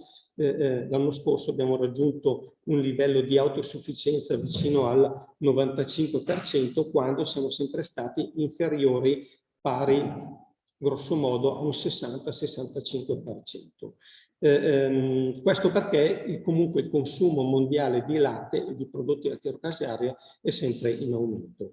In Italia la zona più produttiva è la Lombardia con il 45% della produzione. Comunque la produzione di latte è maggiormente concentrata in Italia nelle zone dove c'è maggiore disponibilità naturale di acqua, soprattutto acqua da scorrimento superficiale, che è un problema attuale di carenza che influenzerà nei prossimi mesi la produzione. Per quanto riguarda la produzione di formaggio, in Italia la maggiore produzione è la mozzarella con il 29% della produzione, ma i formaggi DOP sono pari al 50% del volume di latte prodotto in Italia. E il grana padano è il primo della lista come produzione. Circa aspetti importanti che coinvolgono la filiera produttiva del latte, abbiamo il benessere animale, che sempre di più il consumatore lo richiede, oltre al fatto che è una strategia della Farm to Fork della Commissione europea. Il benessere animale non dobbiamo confonderci con semplicemente l'animale in generale deve stare bene, ma comprende sia il trasporto che poi la successiva macellazione dell'animale, qualora diciamo la sua fine carriera è la trasformazione in carne. Ovviamente ogni singola specie animale ha una sua gestione del benessere animale. È fondamentale dal gennaio 2023, essendo inserita negli ecoschemi della PAC, per poter ricevere i premi della PAC è necessario che la produzione zootecnica aderisca al controllo del benessere animale. Siamo in attesa dell'emissione del decreto ministeriale che istituisce il sistema qualità nazionale del benessere animale, ma il Ministero della Salute, a cui fa riferimento il benessere animale, è già attuativo con lo schema, con lo strumento Classify, che non riguarda solo semplicemente il benessere animale, ma anche la biosicurezza e il controllo dell'uso dei farmaci, in quanto l'antibiotico resistenza è un altro elemento fondamentale che spesso viene accusata la zootecnia. Circa un elemento ulteriormente importante che richiede il consumatore, e comunque le nuove indicazioni anche del Green Deal, è la sostenibilità, che richiede un abbattimento una neutralità entro il 2050, ma una riduzione entro anche il 2030 del 55%. La situazione comunque attuale delle condizioni legate alla siccità potrà, e soprattutto della guerra, del conflitto in essere, ha aperto una discussione relativa al fatto che bisogna puntare all'autosufficienza anche in Europa, e l'autosufficienza potrebbe costituire un elemento critico nel raggiungimento probabilmente in tempi veloci della neutralità climatica, ma soprattutto del recupero della biodiversità, perché non tutta l'Europa si può trasformare oppure si può diventare autosufficienti pensando di fare una agricoltura solo di tipo biologico. Circa la sostenibilità, un piccolo accenno per il discorso del grana padano, abbiamo terminato proprio qua nel mese di giugno un progetto finanziato dall'Europa, il Life TTG, che ci ha permesso di vedere nei vari segmenti della produzione del grana padano, quindi di agrozootecnica, del caseificio e di trasformazione nel confezionamento, come è distribuita l'impatto ambientale delle varie fasi. Ovviamente in ogni varia fase c'è una diversa impatto ambientale, come detto in precedenza, la parte zootecnica, agrozootecnica, corrisponde al 91% dell'impatto rispetto alla trasformazione vera e propria e commercializzazione del prodotto. Un aspetto importante che riguarda i prodotti lattiero-caseari è che in fase di definizione una nuova regolamentazione del sistema delle indicazioni geografiche, e l'Italia combatterà con la richiesta di mantenere sempre il legame con il territorio. Sono sempre di più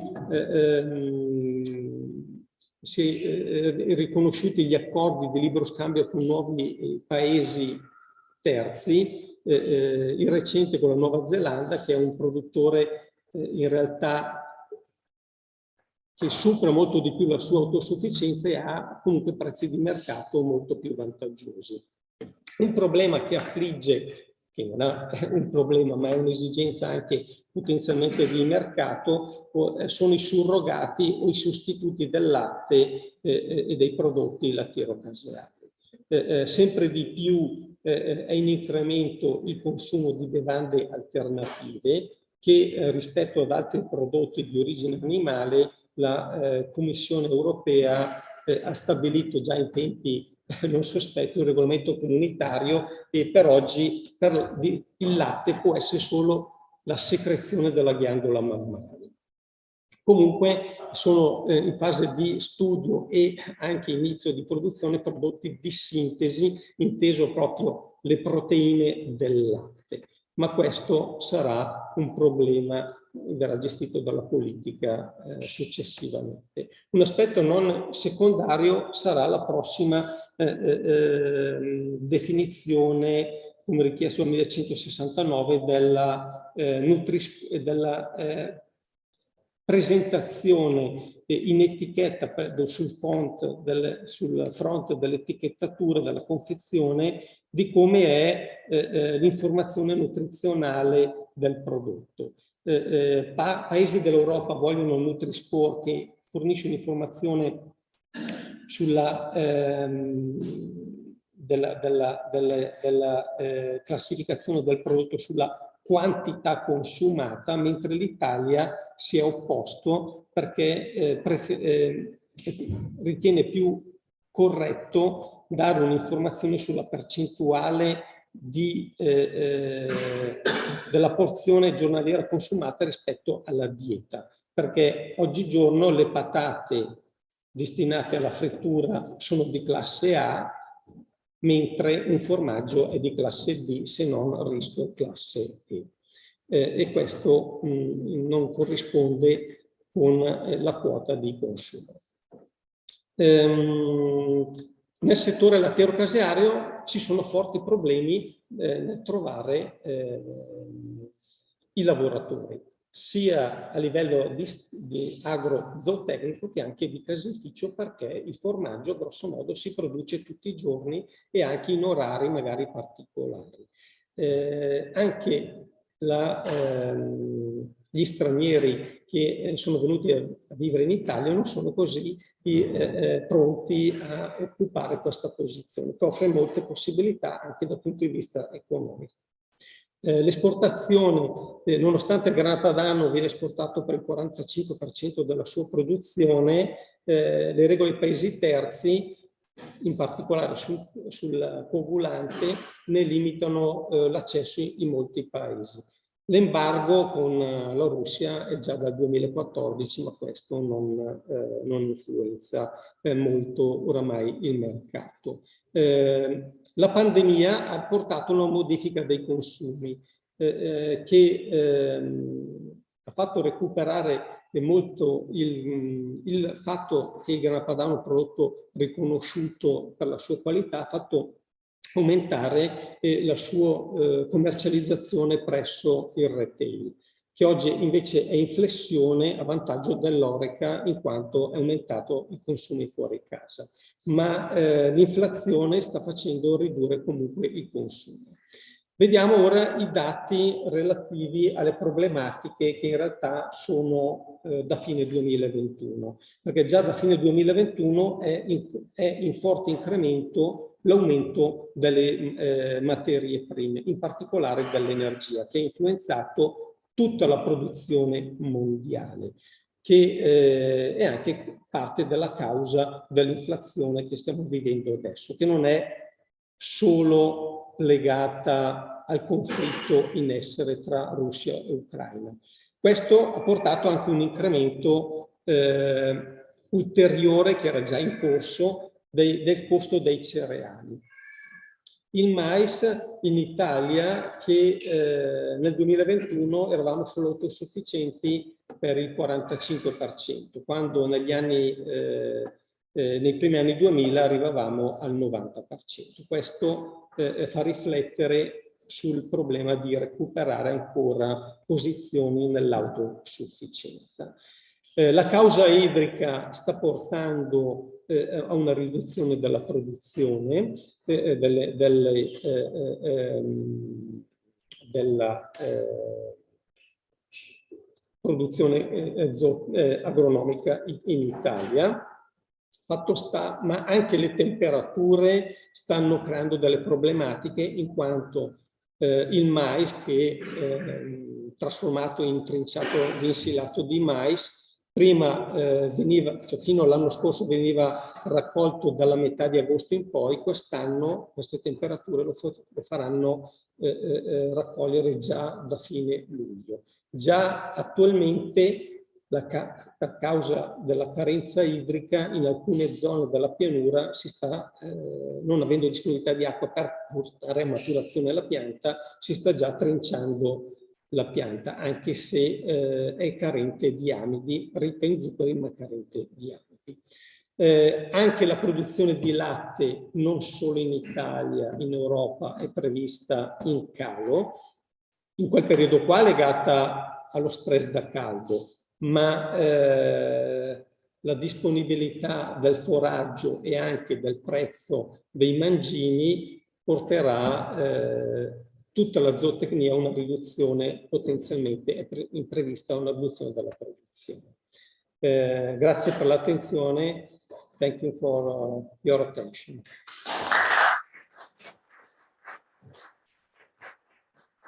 Very much for this very detailed presentation on the production process and how it's affected by current events. I was looking for, with my very bad Italian, the word degustazione, but apparently that is not what we're going to do now. We will move on with the next panelist, Laura Rossi. I can ask you to join me.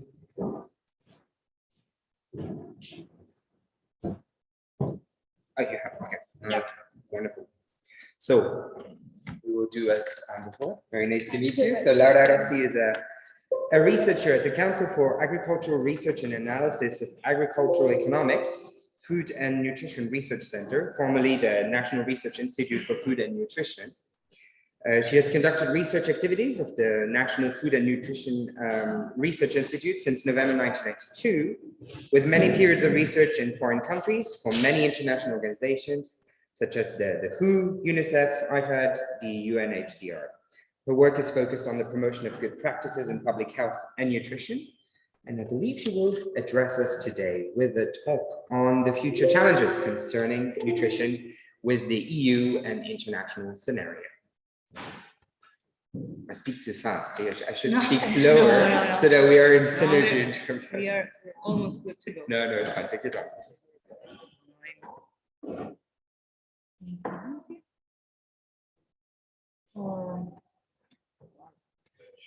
Et voilà. There you go. Parfait. Thank you very much. Thank you. Thank you very much for this presentation. I think the microphone is this one.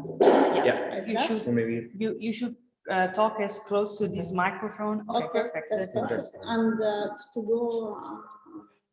I think you can click on the, on this Okay, maybe. Does it work? Yeah. It is. Okay, thanks a lot and for the presentation. As said, I'm speaking on the challenges at European nutrition at European level and the international scenario. And if you don't mind, I will also would spend a few words for the Italian involvement in these challenges, let's say. Talking about the challenges, we have to, I wanted to consider this publication of a couple of years ago on the Lancet that was actually was on maternal and child nutrition, but I found interesting this publication because there is a clear specification of nutrition intervention program and nutrition sensitivity, nutrition sensitive program that is strictly related with the topic of our discussion today, on my topic today. In which way the program could be considered nutrition sensitive. Program are nutrition sensitive intervention are nutrition sensitive when they address the determinant of undernutrition, in general the determinant of malnutrition, if they are implemented at a large scale and are effective in reaching the most vulnerable, the poorest. In addition to that, they could be delivered as a platform in order to reach, to have a large coverage as much as possible. If we wanted to increase the level of nutritional indicators in a community, we need to increase the nutritional impact of the program, be sure that they are on large scale and nutrition sensitive, and we go in detail of what does it mean.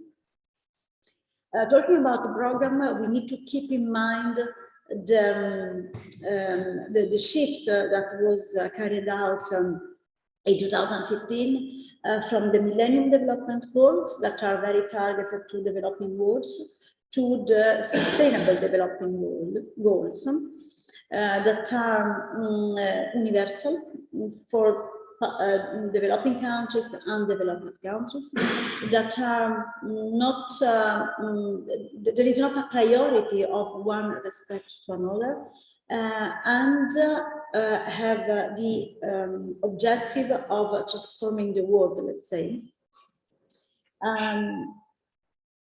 Nutrition is not confined, not limited in one development goals, but is central to the agenda and related to all the sustainable development goals, apart the development goals that are clearly related to nutrition, zero hunger, good health, but also for the other, nutrition represents the basis. Let's think to the number 12, that is responsible food consumption and responsible food production. The outcome of the Sustainable Development Goals are the 5 pillars of the SDGs, the 5P that are related to people, prosperity, peace, partnership, and planet. The background, the nutritional background that lead to the declaration of the SDGs was related to the action of the Second International Conference on Nutrition that was held in November 2014 in Rome at the FAO building. The outcome of this important conference were the Rome Declaration on Nutrition, with the commitment to have effective action in nutrition, and the framework of action on nutrition that represent the list of action to be put put in place in order to improve the nutritional status of the countries. What in that conference, the Minister of Agriculture and Minister of Health were put together in this big room and say what we need to do more. An important point that was discussed is that on the point of view of health, a lot was already carried out in terms of nutrition, and now the action should be put in place, especially for production, for agriculture production. And the first point of the framework of action is to have a sustainable food system that should be able to promote healthy diet. In the same line, in the same phrase, in the same sentences, you will see the issue of the food system, sustainable food system, and healthy diet, with the link, the strong link among production and healthy, and among the others for water and sanitation, food safety, the importance of nutrition education and information. After that, we had the proclamation of the United Nations Decade of Action in Nutrition, in which you could see the most important pillars of this decade that we are facing, we are living in the decade of nutrition, with the importance of advocacy. Advocacy means information to consumers, and advocacy means guidelines for healthy eating. Globally, what happens in terms of nutrition? Malnutrition,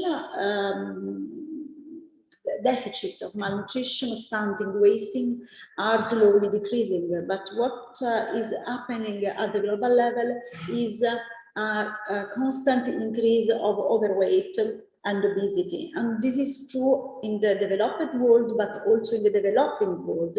And these lead to the concept of a pandemic of obesity. The WHO produced also the global target indicators that we need to monitor in order to see if if we are reaching the outcome that we have planned for. As you could see, it's something that I pointed out often in my presentation. For all the indicators, so you could see reduction of salt, reduction of non-communicable disease, salt, reduction of anemia, etc., we asked for a reduction. We considered that we could reduce the impact of this indicator. There is one indicator that is overweight, in which we say the important is that at least remain stable. And this represents, can you say, a way to say that we do not have enough force to be put in place to claim for a reduction of overweight and obesity at global level. In the framework of the Decade of Action on Nutrition, there are several regional networks at European level, at American level, at the global level that are performing programs. Looking for the program, having a glance, let's say, to all the program of the countries under the umbrella of the United Nations, we could see that in terms of promotion of healthy diet, consumer information, in terms of dietary guidelines, nutrition labeling, nutrition and health claim, media campaign, counseling are quite common. Less common are the actions that are direct on production and the marketing system, such as fiscal policies, reformulation, etc. And this is also for the reason that this kind of measure are less accepted by the consumers respect to the information. Another important document on this topic was the so-called Eat Lancet document that was released in 2019 that proposed were general guidelines, let's say, to combine the sustainability issues, means production for the environment and production for the health, meaning nutritional recommendations. Several pictorial summary of the recommendation were produced. But what I wanted to point out is these 2 key messages that were produced, in which the definition of what is healthy diet, appropriate, plant-based, small amount, small, not absence of the animal products, source food, reduction of added sugar, is strongly near to the directive of the Mediterranean diet. What is proposed as a global diet, as planetary diet, it was called in several ways, in my opinion, and the opinion of several experts, is not very far from what was studied in Cilento in the last century in terms of importance of Mediterranean diet. In this document, it was clearly stated that there is a need of the transformation of the food system. Food production, agricultural production need to be related, need to be strongly correlated with nutritional recommendations. Is what is said nutrition sensitive agriculture or nutritional sensitive production. European Union, European Commission was in the same line of this aspect, and one of the first moments of discussion of these things linking production with environment was the European Green Deal, in this picture is summarized the main objective and challenges, I could say. Strictly related with the European Green Deal was the action of the Common Agricultural Policy. That is something that all the organizations that work in the agricultural sector are waiting for, and the people that work in the production are very relating with this the issue of the PAC, or CAP, I could say. And then the biodiversity strategy for the 2030. That is mainly mainly related to the reduction of pesticide and production of some areas and the cultural specificity of the country. But what is strongly related with nutrition, and is the plan, is the real challenges for the future of nutrition in its interlink with agricultural production and health, is the farm to fork strategy. In which really there is this strong connection to the production, to sustainability, production of protection of the planet, protection of the environment, and protection of the health of the humanity on the same line. From the farm to fork strategy, from the relation to the farm to fork strategy and the different pillars of the farm to fork strategies, let me see what we are doing, what Italy is doing. In terms of sustainable food consumption, I need to mention the last revision of the Italian dietary guidelines.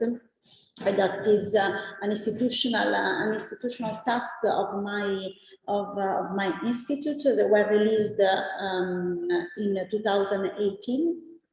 And they represent the way in which the nutritional science is translated in guidance, in policy recommendations for people and for stakeholders, and to address the food policy of the Italian food policy. In this revision, we included a specific focus on sustainability, was the chapter 13, the directive 13, in which we actually summarize what was summarized also by the Eat-Lancet Commission. Food, the importance that food is mostly vegetables, mostly doesn't mean exclusively vegetables. This is really important because in some cases there was a misunderstanding of what that doesn't mean mostly plants.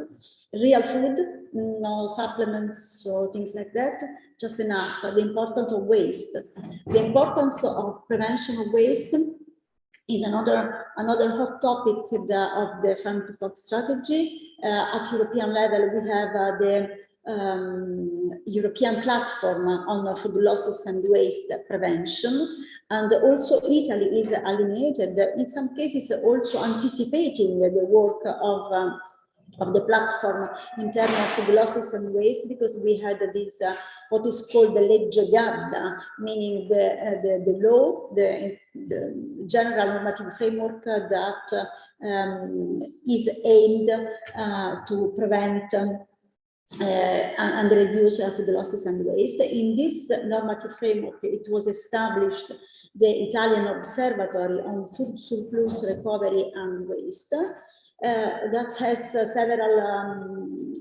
goals. From one side, data collection on the whole food chain, meaning not only from consumers, but also primary production, distribution, transformation. And the data collected by the observatory are functional to the possibility to put in place policy and intervention action to correct and to prevent food losses and waste. We did a lot in these years of activity. Everything could be found on our website. We have a report in Italian. We have a website. We have a social network channels, Instagram, Facebook, and Twitter. We have a scientific publication, open access, so easily accessible by everyone. Last point is the coordination. Italy has the coordination of this important European project. I am the scientific coordinator of this project that is called PlanIT, in which the idea is that the transformation of the food system need to be planned in the function of a healthy and sustainable dietary behavior. Is a large project with 24 partners from the 11 European countries. the possibility of win this call were very few, only 10% of possibility we had because there are a lot of participants. So it was an honor and a success for Italy to be represented in this context. Large objective, ambitious objectives, either in terms of the focus on the local food system and the possibility of developing recommendation for different sectors of the population, harmonizing the recommendation at several level of European countries.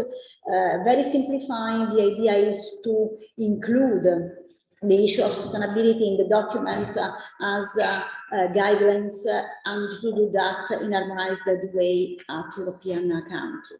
Rapidly, the key message: the importance of the nutrition sensitive approach in agricultural, industrial production, education, etc. This is not completely expressed as potential, and need to be strengthened. It is important to have this international and transversal commitment in order to talk the same language, to get from the international and supranational organization the recommendation to be translated at the national level. The SDGs represent the framework in which the nutrition sensitive approach could have a fundamental role. And the investment. This is an important point. Put money on this program could have multiple effects at a different level. And thank you very much for your attention. Thank you very much. It was very interesting to also complement the perspectives we've had so far. I think building upon what Professor Roberts also said at the beginning about nutrition being somehow neglected and not necessarily taken as seriously as it should. So that was very helpful to have an additional perspective on that. And definitely a lot of challenges ahead. And information is again key, as we can see.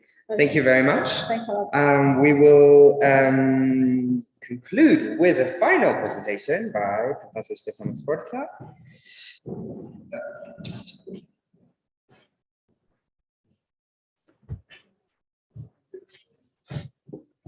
I can do it. Okay, sure, definitely. I'll try to speak slowly. So Yeah.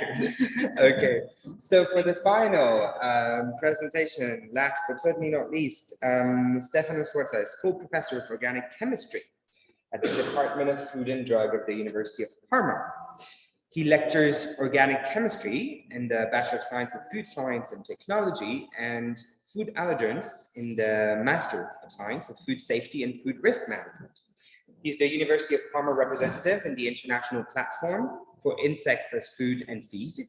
His scientific activity concerns the molecular and functional characterization of proteins in complex food and biological matrices, study of food allergens, enzymatic reactions on animal and vegetal proteins, and the valorization of waste and marginal biomasses into new food and feed.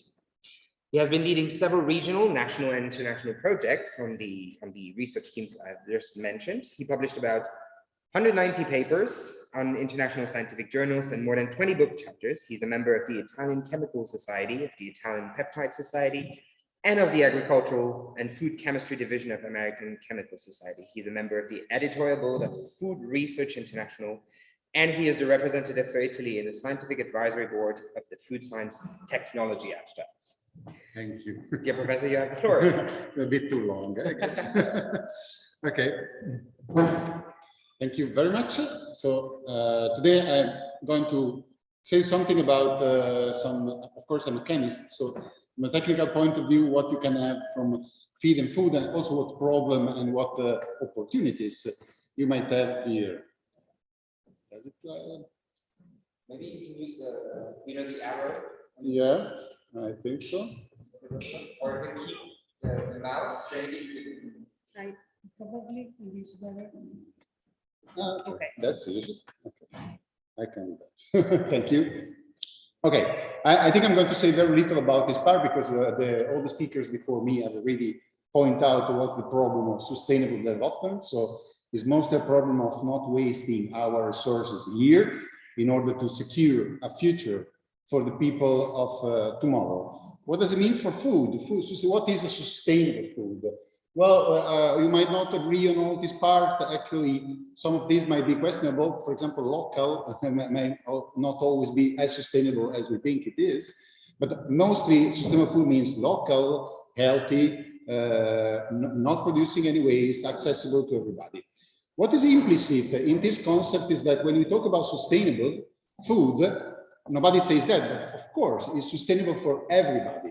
We don't expect this target to be achieved only for the European population, only for the American population. Our goal, an ambitious goal, is that all these aspects of sustainable food will be one day available for all the people on Earth. Well, I knew I was going to do something wrong. Yes. What happens today, of course, is that if we think about all the people on Earth having access, a fair access to food, that's not the case. We already heard about that, if we just, this is just one map that we can have. If we, is the number of deaths related to proteic caloric malnutrition. Malnutrition is not only not having enough food, malnutrition is also not having good food, healthy food. I'm a protein chemist, so proteins, as you will discover, is mostly my focus, but of course, protein is an important part of health and nutrition food. And you see here from the map, it is clear, there is a very unequal, unfair distribution of protein intake in Earth. That's another map, very interesting. Actually, it's based on FAO. So basically, our data may be a bit old, but I think the situation has changed a lot. Is the consumption of quality proteins in the world. So how many people consume how many protein per person? And you see that on the very left, you have the consumption of quality protein in the United States and Europe. You see, we get very close to 30 kilograms of proteins per person. On the completely on the right, you see that the consumption of protein in the poorest part of the world is very much low. The gray bar are the increase of protein expected by 2050. But of course, if we think, and of course we don't think that, but if we think that we should reach all the level of consumption in Europe or in United States, then we will have to fill all the white gap with proteins, which means producing much, much more protein than we do today. The point is, can we afford to do that? Sorry, that's too much. Okay, only to talk about, of course, protein is not only meat, but just thinking about meat, can we afford to produce more meat? Meat, as we know, is a very impacting production. It consumes a lot of water, a lot of arable lands, and it emits a lot of greenhouse gases. So I think a good point is, can we actually afford to produce so many proteins? The easy answer is no, we cannot afford it. And the real paradox here is that in a moment where we produce more food, in a more sustainable way, we waste a lot of food. We already heard about that. There is a lot of food at all levels, vegetable, meat. It is wasted all along the food chain. So basically, this looks like a bit of a paradox to me, because of course, we need more food, but at the same time, we waste billions of tons of food. I keep the example of the meat. Along the food chain, we lose a lot of weight of meat. If we start from an animal which is a certain weight, and this animal is being cleared for human consumption, at the end, what ends up in the supermarket is half of the weight of this animal. Of course, you may argue not everything is eatable of this animal. You don't need hooves, you don't need the heads, you don't need the offals. And of course, my point is, why not? Maybe the technology today can do a lot of things. Do we really need to lose half of the weight of this animal, which is fit for human consumption? Okay, we'll hear more about that later. So my idea is that we are now in the middle of the perfect food storm. We have a projection of 9-10 billion persons to be fed by 2050, and to be fed in a quality way. So we need to increase at least our food production by 60%, which is a lot. I leave the inequality because we heard about that. Today, 33% of food is wasted. So we need to increase 60%, but we already waste 1/3 of the food that we produce. And today production consumes 70% of water, 30% of renewable energy, and 25% of greenhouse gases. If you think to increase this number of 60%, you already realize that we go well above 100%. And these numbers have been calculated before the pandemic and before the Ukrainian war. So as you can imagine, they did not get any better now. So probably they're a bit worse. Well, one of the solutions, of course, has been mentioned again, is to a transition to a linear to circular economy. Transition to linear to circular economy means that what is at the end of the chain, what we call the waste, the byproduct, has to be re-entering the chain, not necessarily the same chain, but has to be re-entering some chain in the form of a secondary resource, in the form of a new byproduct. So we have to learn, possibly we have to reduce the waste, but we have to learn to reuse the waste in a certain form. Of course, going from linear to circular economy is more easy said than done. You need to rethink all our lifestyle, and I will give you here some example. Our food habits have to be rethink. The way we produce food, our food production system is, let's say, conceived in a moment where waste was not a problem, resources were not a problem. So it's an old concept. We have to rethink the way we produce food today. Okay, so I will go back to the point of my presentation, to use the food waste and byproduct. Of course, there is already, I know I'm not in my field, a legal definition because waste and byproduct, because of course, usually, generally speaking, you cannot make a food from a waste, but you can do from a byproduct. So the real point is where we discriminate a waste from a byproduct, where there is a legislation on that, is a byproduct if it originates from a food processing. But of course, this processing is not meant to produce it. So it's really a byproduct of a process which is meant to produce something else. It can be used in other processes and can be used without harming people and without any transformation. This is a byproduct. In the think of food production, the difference between waste and byproduct is mostly how you manage this material. If you take a tomato skin and you trash it on the floor because you don't need it anymore, that's a waste. But if you take the same tomato skin and you put it in a belt and you carefully use it in a different process, then it's a byproduct. So that's already a way where to rethink our production system. A production system designed to have waste should be redesigned to have more byproducts and less waste. And the byproduct then I can use to do stuff. Okay, I will give you 3 examples taken from things that we do in our research group. Part of it are research projects, part of it are research contracts with companies, but just 3 very easy examples. The first example is the extraction of proteins from legume byproducts, at the same time improving the quality. That's an important point that I think is to be remembered on the technology of today. When we think about reusing byproducts or reusing a waste or recycling, everybody thinks about a reduced quality. We give kind of granted that a recycled paper is not as good as the original paper. So you think when you recycle something, okay, it's good, but it's not as good as the original. What I'm trying to convince is that with the appropriate technology, you can actually have a byproduct, reuse a byproduct, and the byproduct can even be better than the original. And I'm going to show you some example on that. So the point is, we legume byproducts. It are legumes which are discarded because they're not beautiful enough. Because if you buy frozen peas in the market, you want to have the frozen peas all the same, all green, not black. That's what I say when I think we should change our food habits. If you really want to reduce food waste, we have to get used to eat something which is not beautiful, but still might be nutritional. This is not happening today. There is a lot of food waste, which is a waste because it's not beautiful enough to be put in the market. This is really a waste. These are things that we got from companies, and it are peas and chickpeas discarded. and you might see they're very nice, they're very beautiful, but they're discarded. They don't fit the quality. They are too black, too small, too high. They are discarded. Of course, we try to reuse them and we extract protein. Just to show you, extract protein in two different ways. One way, which is the top, leaves the protein intact. So you have the full protein there.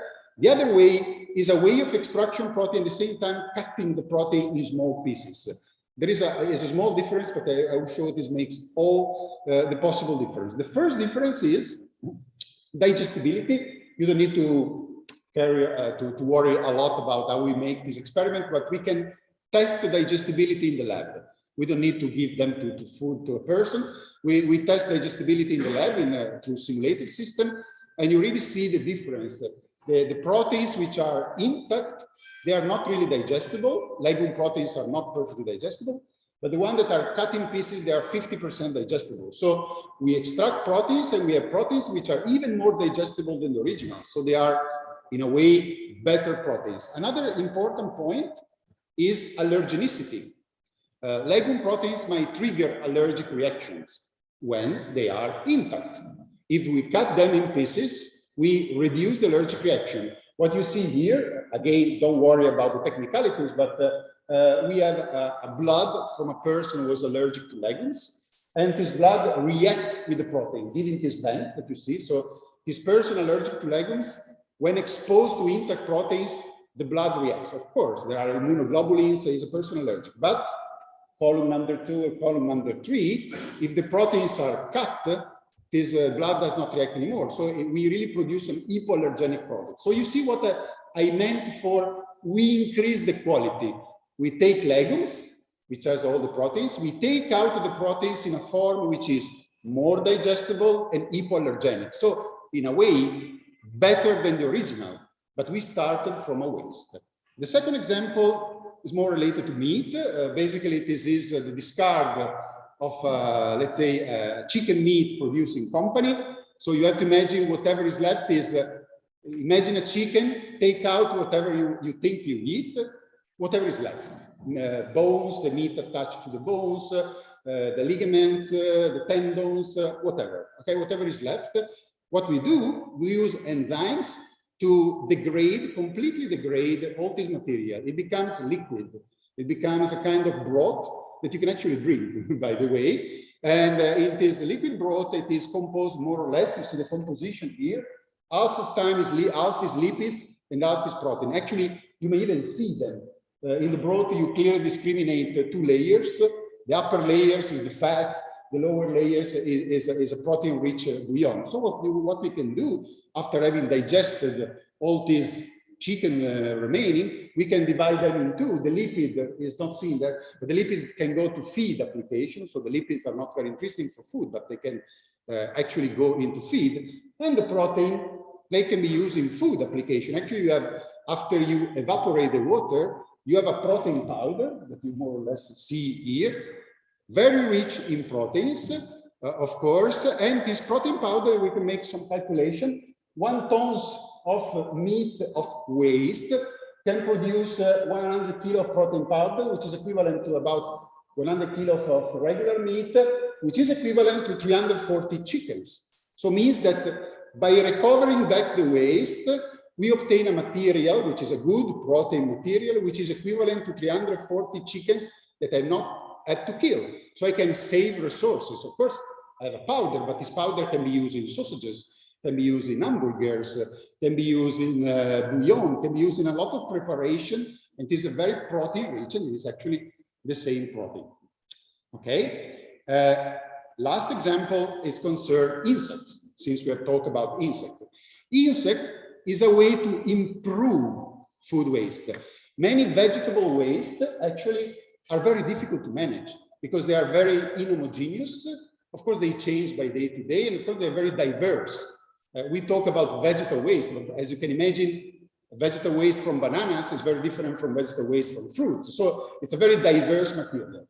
Usually, and it has a time varying composition. It's not the same along the year. And what is very much important, usually the nutritional value, particularly if we talk about proteins, is not that good.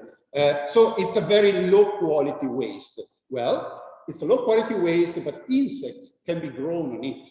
And at the end, the waste is different. You don't have the vegetable waste anymore. You have a biomass of insects.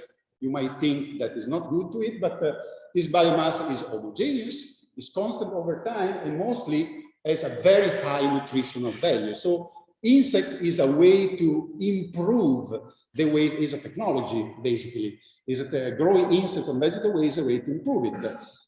Actually, growing insect from the sustainability makes a lot of sense, because as you see here, growing insect consume much less water and much less feed than the normal, let's say, no, insects are also normal, than the regular animals, of course.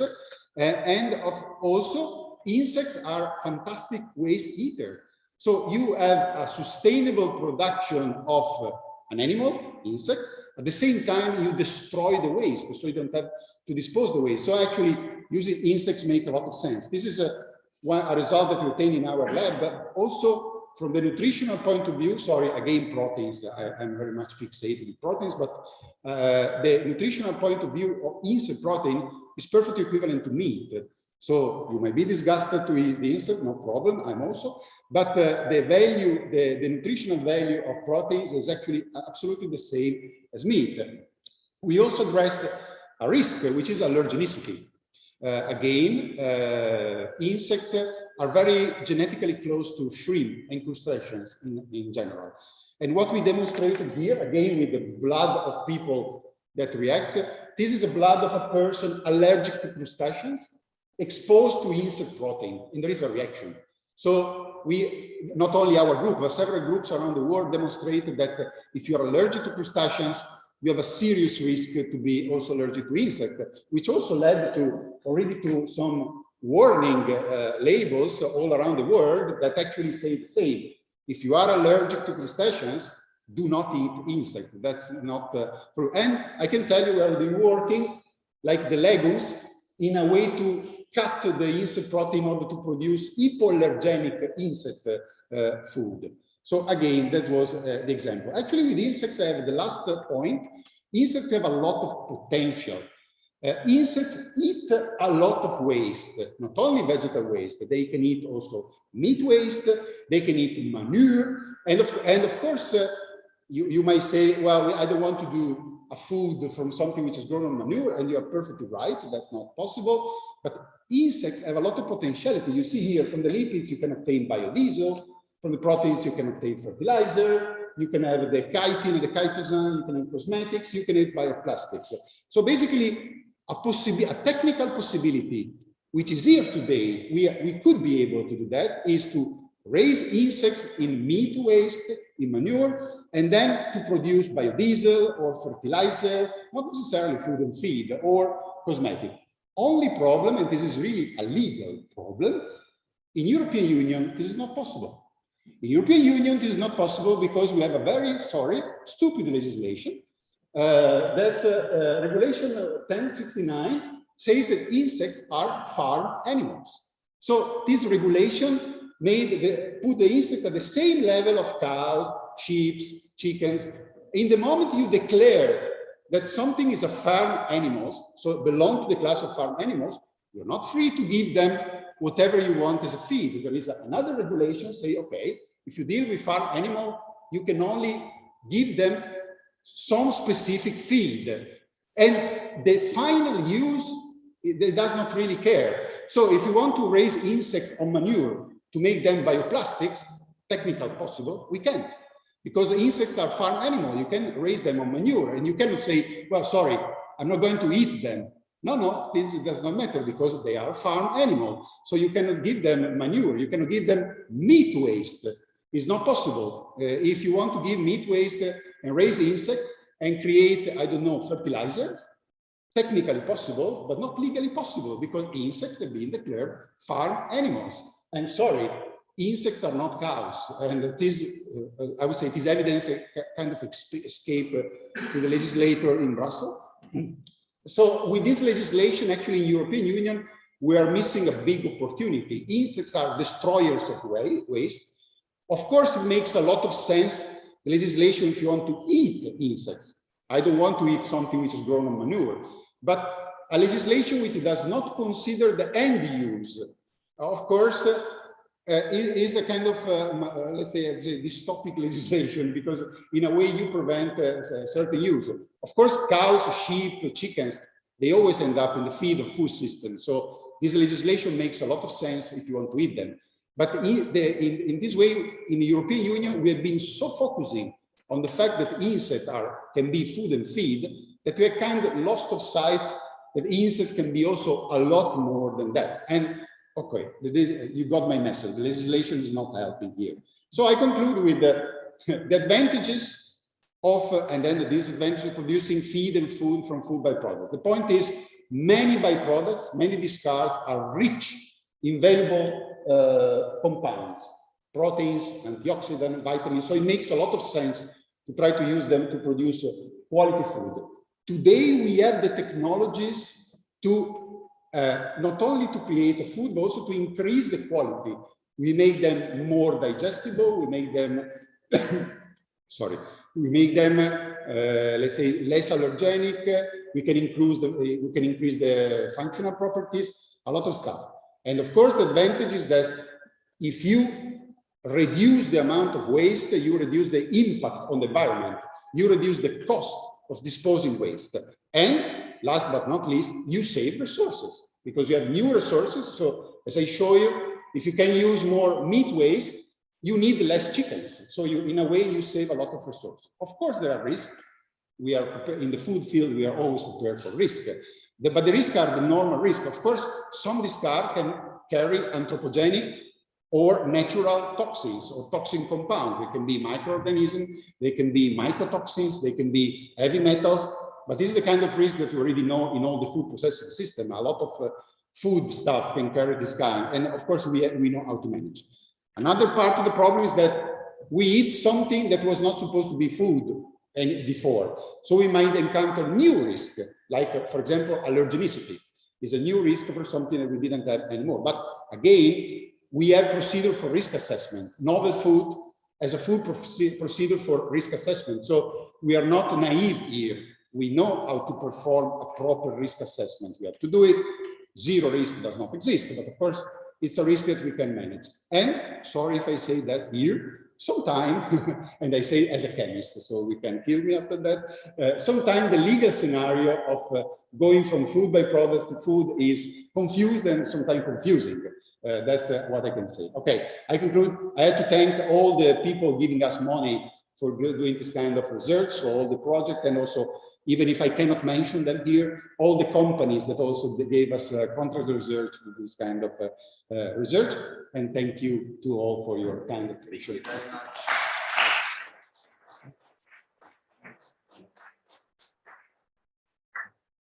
Thank you very much. So we're getting to the end of the Congress, and I will keep it very short so that we don't waste time with that, so then we can directly move to the questions.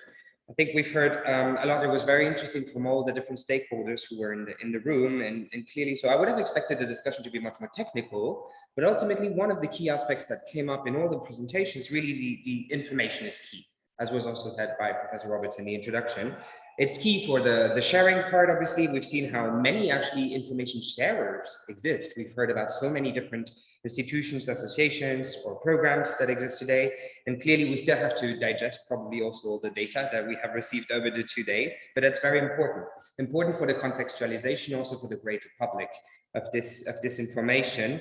And again, when we think of the food equation, I will keep in mind also that there's an important variable we should not keep out of the equation, which is evidently nutrition. Thinking about it also when we think about food in general.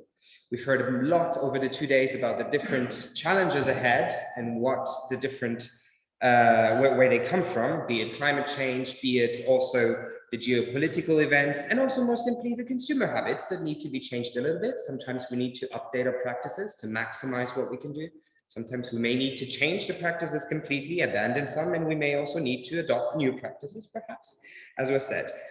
And I finish with this. Just what is clear to me is that we really need to engage more in the discussion, because I found it quite striking that you were apologizing, you know, when you were talking about the lawyers. And we heard similarly yesterday, the lawyers apologizing for not necessarily being technicalists or experts. And I think it's very important to have fora such as these so that we can actually come together and discuss.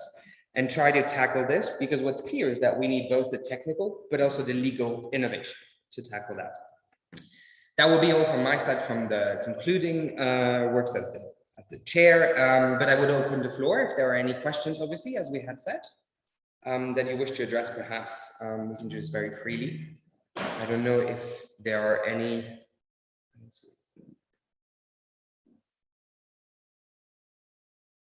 No? Yeah, sure. Yeah, obviously, I think this is definitely. Okay. Thank you very much for all of your interesting presentations. Actually, I am supposed to be more expert than in law than every other field of knowledge.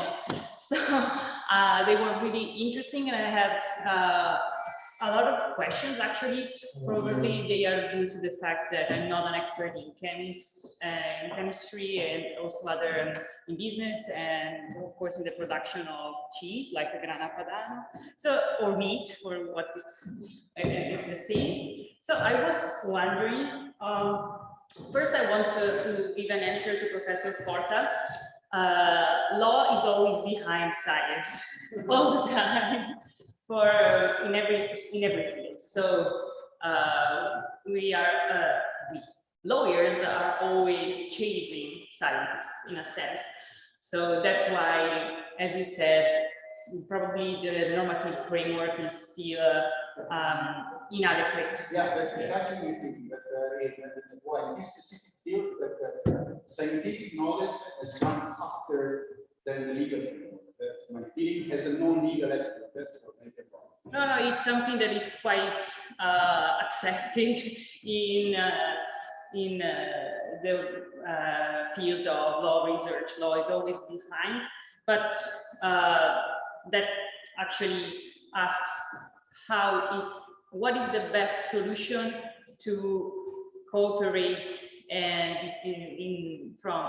what is the best solution to provide the necessary cooperation between experts of different fields to provide an organic, a normative framework which is adequate to regulate these new practices.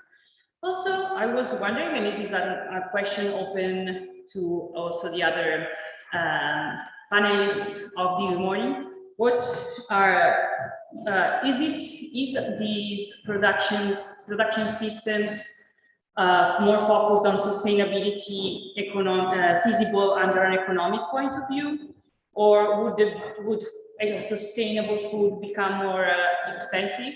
Because the other feeling I had is that there would be, I mean, there is already a great discrimination in a sense in the accessibility to food and to good food in a sense. Also, you in one of your images you showed a map, and actually the United States, which is one of the richest country, and Norway as well, they have problems of malnutrition. So there is a discrimination within states and among states. So I was wondering whether the application of more sustainable means of production of food would increase this discrimination, meaning that poorer people will have more difficulty in accessing sustainable good food or not, or if there is a way to find a solution and possibly change the situation to the opposite. So maybe it's an opportunity in a sense, but I don't know because I'm not an expert, to actually provide better food for a larger group of people. And I had written something else. Yeah, and also you talked about, many of you talked about the necessity to change our food habits. In a sense, first I was thinking about the fact that actually we as human beings had quite a change in food habits in the last 10 years or so, because the way my grandmother uses to eat is dramatically different from what my mom does, for instance. And it's just, they are just one generation apart, but I guess the discriminating point was the end of World War in a sense, and the economic boom that followed the war.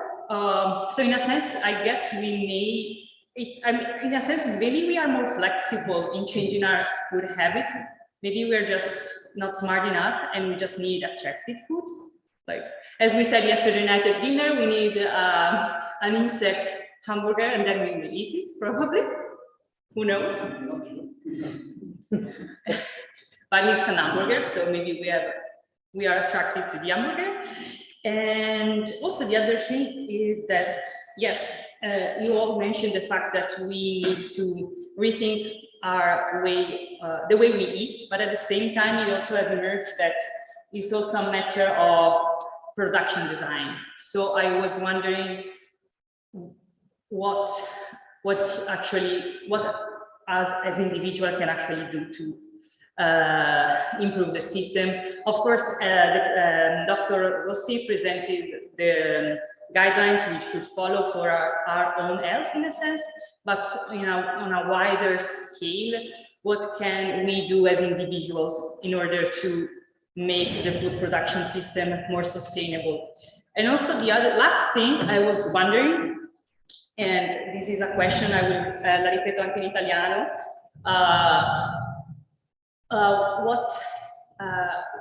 how can we find a balance between these new foods, technological foods in a sense, and traditional foods like grana padano? Qual è il punto, insomma, il bilanciamento fra questi novel foods e prodotti DOP, per esempio, come il grano? Thank you very much. Maybe I can. Yeah. Yeah. Professor. Hi, thank you for a very interesting presentation. So,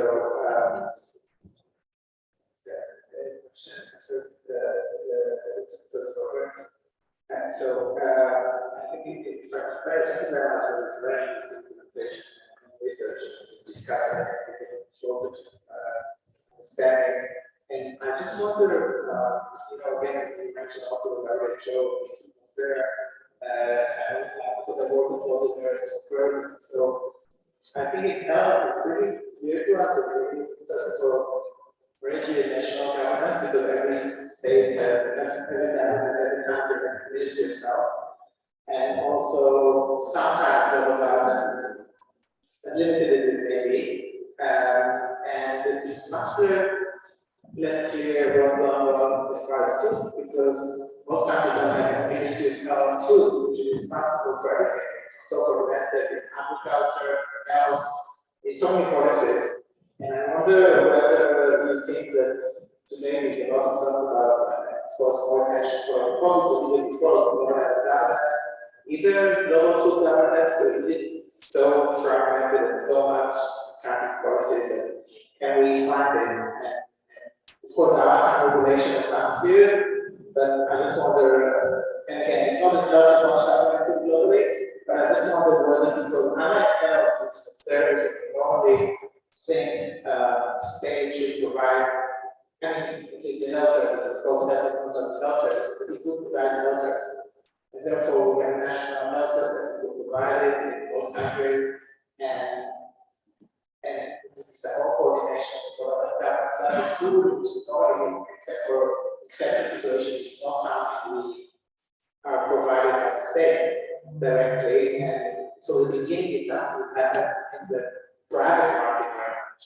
So even internationally, sometimes it's mostly about the government, and even more so if you go to the global level. So that's the main challenge that I found actually. And then my question to Professor Storm was very interesting. So I wonder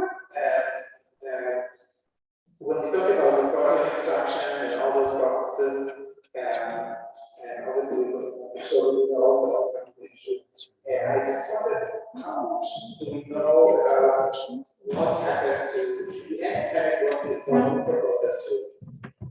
And how much do you know about what you talk about it a little bit, what do we get? I mean, I buy something which is processed food and it's 50 gram protein.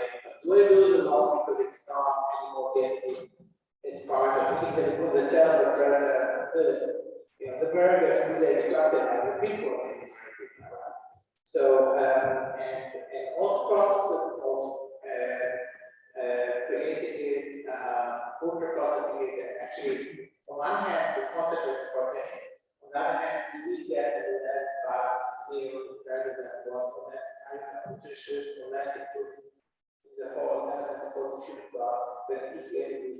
fiber, consumption of the there, or whatever. Do you know about the health advantages and disadvantages of those processes of extracting protein? We see a lot of exogenous protein now, a lot of definitely it's a vegan diet, and with all the plant-based meats, etc. And I just wondered, what do we know about this methodology? Thank you. Do we have any other There is a questions? online question. Otherwise, we have an online question from Professor Ricci. For Professor Roberts. Maybe we can read it. So, or can you read it? Thanks to all the panelists. Thanks to all the panelists for their very inspiring and challenging interventions. I'd like to ask Professor Roberts with regards to critics' role in standard setting, whether he believes that a multi-stakeholder approach would help in bringing higher results in terms of sustainability goals, particularly involving more actively underdeveloped countries as well as NGOs. Maybe we can start with the first round of answers. So maybe and then if we have other questions. Okay, who wants to go first?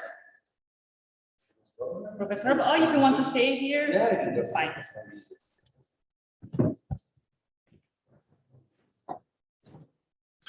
I think what I'd like to do is to combine this question with your excellent question.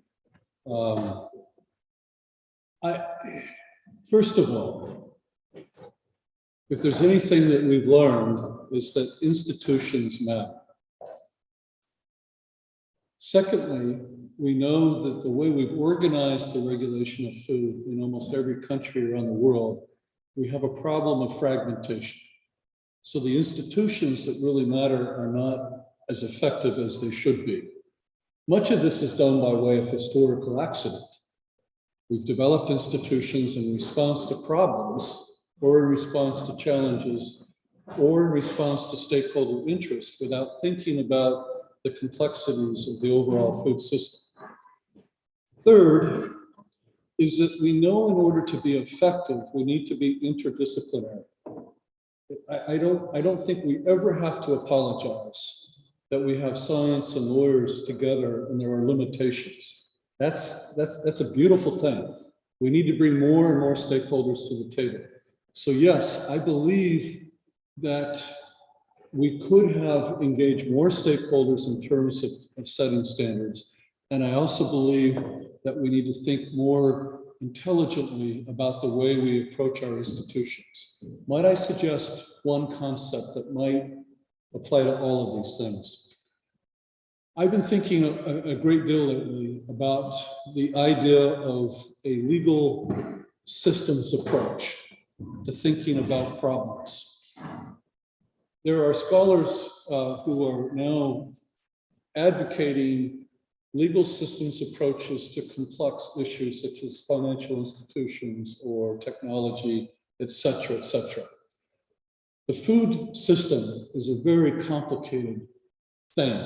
In fact, I think we shouldn't even really refer to it as a system. There's not much rationality in the system itself. It's made of a lot of component parts. But I think law has an important role that we haven't yet recognized that will help us to be less reactive and more proactive. And that is to think about interdisciplinary approaches to systems thinking, where we actually identify problems, we think about who are the stakeholders, and we understand the obstacles, and we develop, very importantly, an ontology. We need to have a food law ontology where we understand terms and what their meanings are and allow us to communicate more effectively. Now, one of the problems with expanding, of course, let's just take, for example, the Codex approach, is that Codex operates very effectively because it has a very narrow scope of science that it follows in terms of developing standards. One of the risks in opening that up is that we invite the politicization of standards making, which can be a disadvantage. But that's where I think a systems approach can be very helpful. The systems approach in legal thinking it can actually, I think, if it's done properly, avoid politicizing issues of food law and policy to the extent that we develop more of a problem than we try to solve. But I'm interested in pursuing this idea. If any of you are interested, please contact me because I think that there's a lot of discussion that needs to take place around this concept of a legal systems approach to the food system. And to rationalize more about what we're doing so that we're more effective in solving problems and setting standards and in integrating institutions in a way that makes sense. So I'll leave it at that. Thank you. Thank you.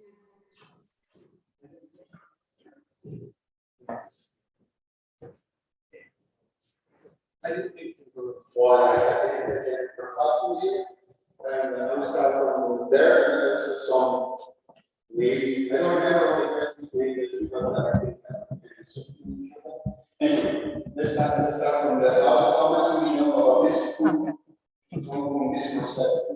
Actually, many foods in the market are very processed. And this is true for vegetable food or this is true for many meat. I mean, tomato is not processed at all. Soy hamburger, there's a lot of processing to go there. And the same steak is absolutely not processed. And of course, an hamburger or it's very much processed. In my opinion, processing per se is not a bad word. Because of course, processing is what we need since ages to improve the food. In a way, when you cook the food, you're processing. And you do that to make it microbiologically safe, more digestible. So processing of food is not bad. What you pay there, of course, you say it is just body. Of course, this what you pay there is not food, it's a food ingredient. And that's why you need nutrition. Of course, this food ingredient needs to be formulated in a food. It's going to be an hamburger, it's going to be yogurt. It has to be maybe processed again, formulated. You have the proteins, you have the lipids, the lipids, fibers.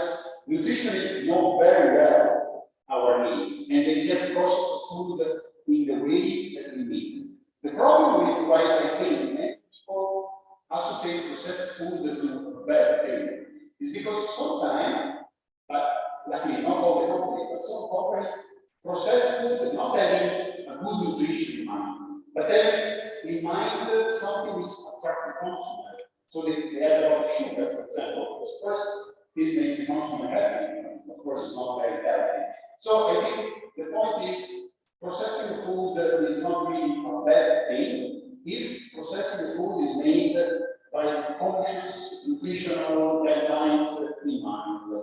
So basically, and of course, then the trust in the companies and trust nutrition is done in the right way. I don't know if this answer is something that just follow up now sometimes distinction being made between processing and ultra processing. So that's the distinction that you it's not a distinction that I rely on. First, in our case, it's processing. Ultra processing, the problem is that if you process it not in a good way, I think the ultra processing, let's say, if you want to give a scientific background to the world of ultra processing, is processing too much. So processing in a way that destroys the nutritional quality. Again, I can give you a very easy example of proteins, which is my field. There are many ways to take out proteins from a source that destroy the nutritional value of protein. Then you take out protein, then it's something that you can eat, but there is no nutritional value anymore because you mistreated the protein too much in a way. That's ultra processing.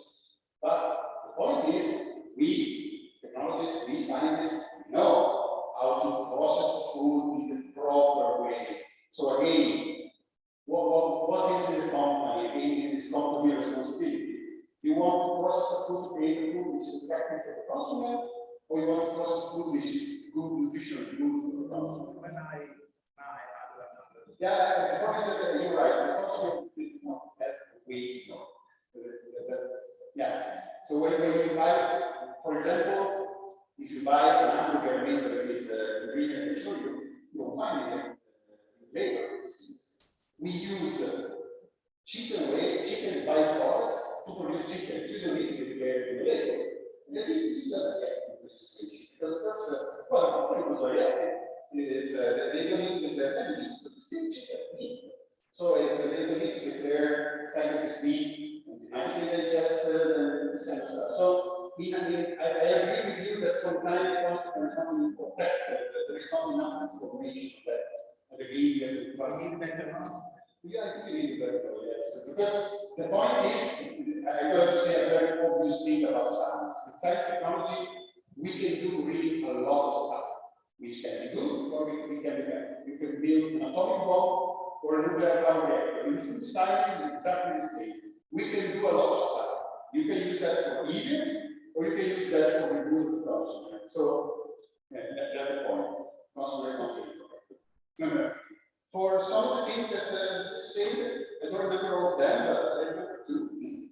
Actually, for one reason, how can we, let's say, work together to produce a good legislation which is per cycle? The obvious answer is we have to talk to each other, and basically we need more platform, which can be projects, which can be an institutional platform, or actually legal people, scientists, companies, which are a very important stakeholder here, consumers, which is another important. They all sit together and they devise what is the good legislation. Not easy at all, actually, because of course we have competing interests here. And I'm not sure that there is an easy way to do that. So yes, we need this kind of synergistic platform, but I'm not sure I have a good answer. Another thing to think really is the competition, if there is any, between innovative food, novel food, and traditional food. To me, this is a kind of false problem in the sense that we have traditional food, which is going to stay. And of course, in the traditional food, I'm talking about, of course, Parmesan and cheese, or Parma ham. You see that there are my example.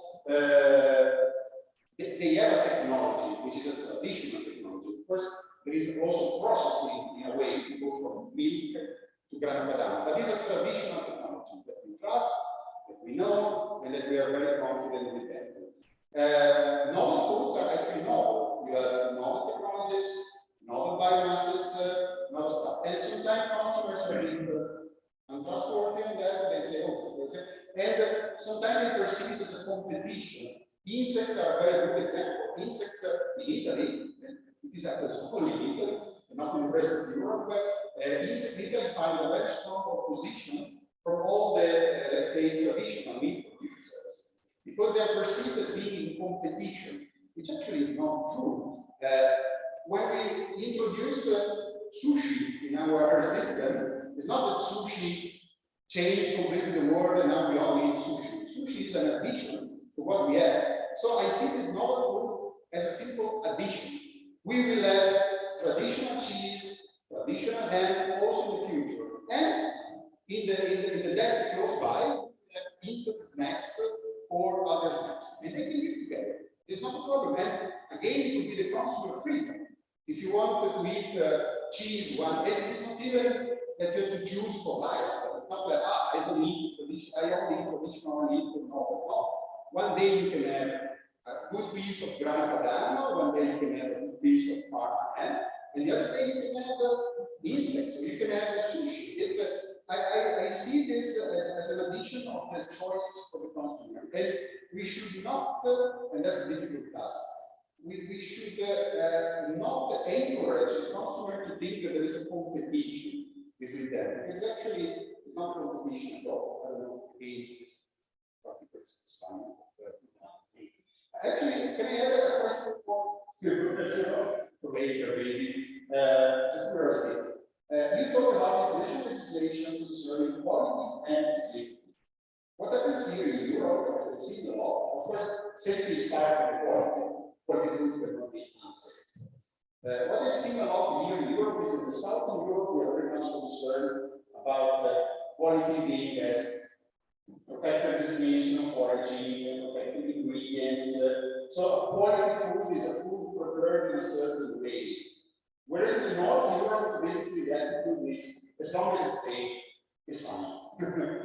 And we're talking about that, and then one of the places. So my question for you is, do you think international legislation should avoid an effort to protect quality in the sense that protecting the right ingredient, the right technology, even if safe is not an issue, or it's just a waste of time, and safety is the issue. And yeah, that's the question. It's too complicated. You would have to ask a most complicated question. When I said earlier that institutions matter, I think there's another adage we can add to them. Culture matters. So I think that this is a question that we cover a lot in the class.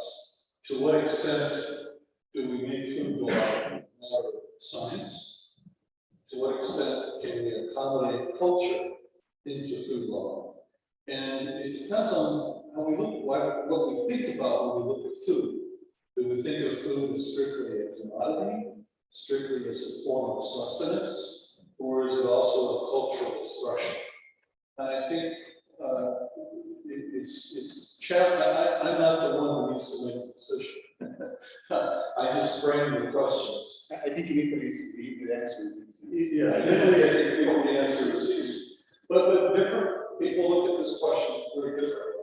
So I think, again, getting back to the systems approach that I talked about earlier, is identifying the goals and developing a consensus, sometimes with conflicting goals, and a set of priorities, engaging with stakeholders, and so on and so forth. So it's not an easy question to answer. There has to be some, I think, level of cultural expression and national expression, local expression. But these are the pleasures of food law, because they present conflicts that never go away, and something we can talk about forever. But you asked a very interesting question. Leave it to a scientist to ask the most difficult question to a lawyer. But thank you.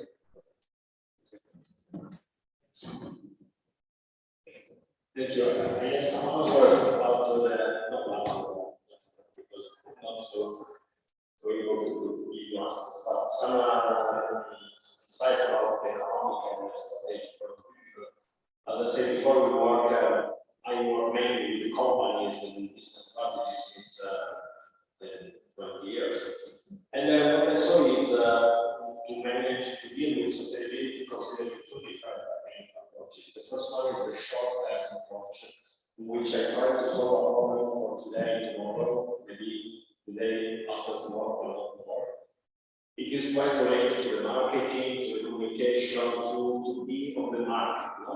And one of these examples is, for example, the electric car. If you think about the electric car, do you think that the electric car is a real innovation? I think it's just a different tool to present it than before. The real innovation would be the question, but do I need that car? Do I need to own a car, my own car? Is there any possibility to not use a car? Or maybe to borrow a car or to rent a car when I have to do so? With the electric car, I think it's a good idea, it's a good option, but it is not a real innovation system. It is not a real innovation on the long term, because in 10 years we will have other products related to electric cars, and maybe better than now, but it is not a real solution. When we try to find solution, and especially in the food sector, because the real difference between the industrial sector and the food sector is I give you an example. If we want to improve the lights here in this room, tomorrow some electrical technician will come here, they will change the lamps, and in 10 minutes we will save a lot of energy. So the industry can change in 10 minutes. The agricultural and the food sector needs years, because if you want to change from conventional to organic food, you need at least 3 to 5 years to change the systems. So when you go on the food, you need to think about long term, and the company has to think about the future and I give you a different story. Maybe 15 years ago, we started to work with a bigger Italian company that produces pasta, and I don't give you the name, but they have the farm. And we worked in a project related to the food, to the durum wheat production and sustainability of wheat production. And one of the agronomists now is retired, so it was an old agronomist, and after more than 30 years of experience, in 5 minutes she kicked on me. Do you think that we are doing this project because we are ethical? No, the problem is that if we don't do that, the farmer will change from a durum wheat to maize to soybean because it's more economical profitable. And since the durum wheat is more or less 5% of the global production of wheat in the world, and we produce pasta with durum wheat, we will be fed. Because there will be no any durum wheat in the market. So it is a funny story, but it means that if the companies want to be sustainable, they have to think about the future, and they have to think of what happens if I don't do that now. So I think the problem is not that the economic now, but the problem is how it is necessary to do it for the future. I think it's quite difficult because we are now to design projects, ideas, systems that maybe will not give us immediately the results, but we maybe we have to design systems for our children, not for two. And the last point is that we have to think about the future, but not thinking, for example, in the 2050 we will divide the emissions by 2. Because it is not possible to define now 30 years programs without any activities. Now it's quite, so we have to focus in 10 years, but go on the future really, not with the applied processes. Okay.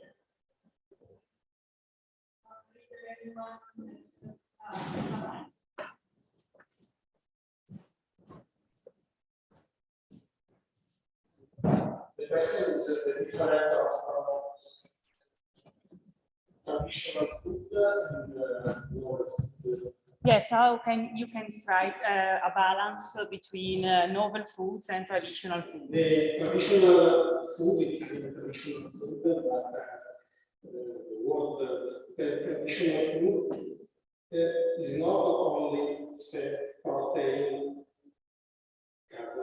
carbohydrate, short food, but is contain a little compound, and the synthetic food, new synthetic food, are only mix of fat, identical or similar natural protein, natural fat, but not contain all the compound of natural food. In other, the traditional food, there is a particular of the structure, the sensory when you eat this food. This is the structure of the food and the light this food. Another, we are that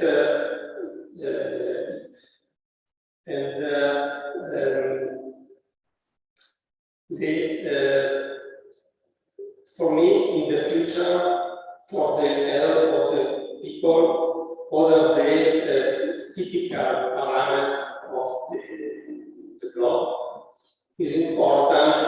The target of the microbiota intestinal, because is difficult for me in the world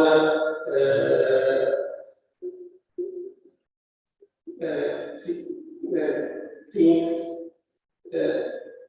without natural food traditional, because now the China people increase the consumer of the protein, not synthetic protein. The important is the economy for the another food or synthetic food. I hope cheap, but I don't know. We don't either yet. Oh, Professor Sforza maybe knows the answer. I must say that I don't disagree with this view expressed. First, many non-foods are actually natural, just in the reason. So they're not synthetic. There is no synthetic protein in the market. As chemists have make a protein by synthesis. So we don't have synthetic protein in the market. Every protein is natural in a way. Novel foods are novel in the sense that they're not been eaten before. So we have not been eating this, they are fully natural. And I might disagree also with the fact that traditional food is always better than non-food, but per se, only because they're natural and traditional. Many traditional foods have nutritional parameters which are not okay.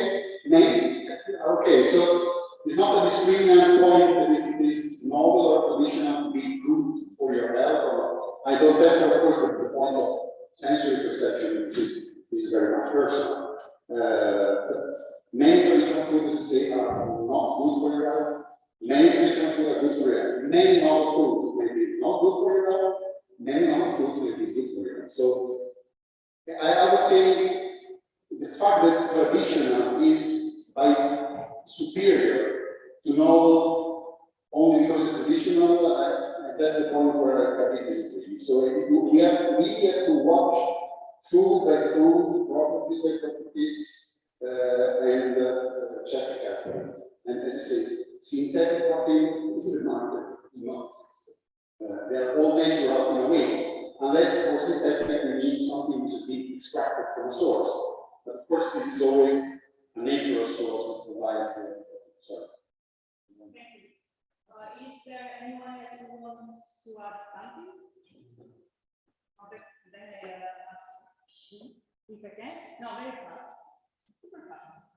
Okay, I have a super fast question for Dr. Rossi. I was wondering, since you talked a lot about guidelines,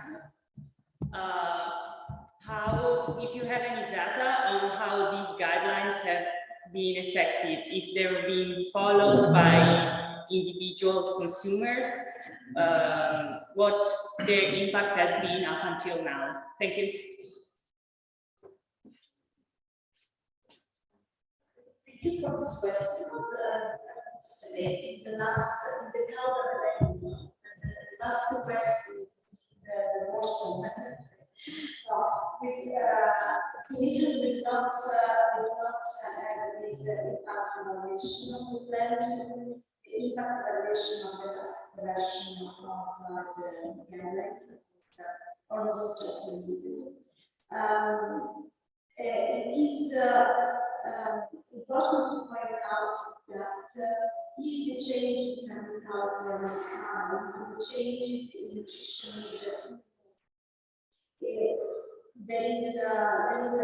need time in order to let people understand the conditions and to apply the conditions.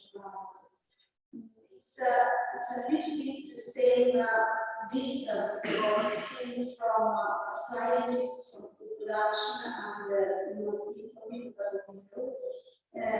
laws become later. Recommendations come later again, because they need time for people to understand the issues and to change the behavior of patients.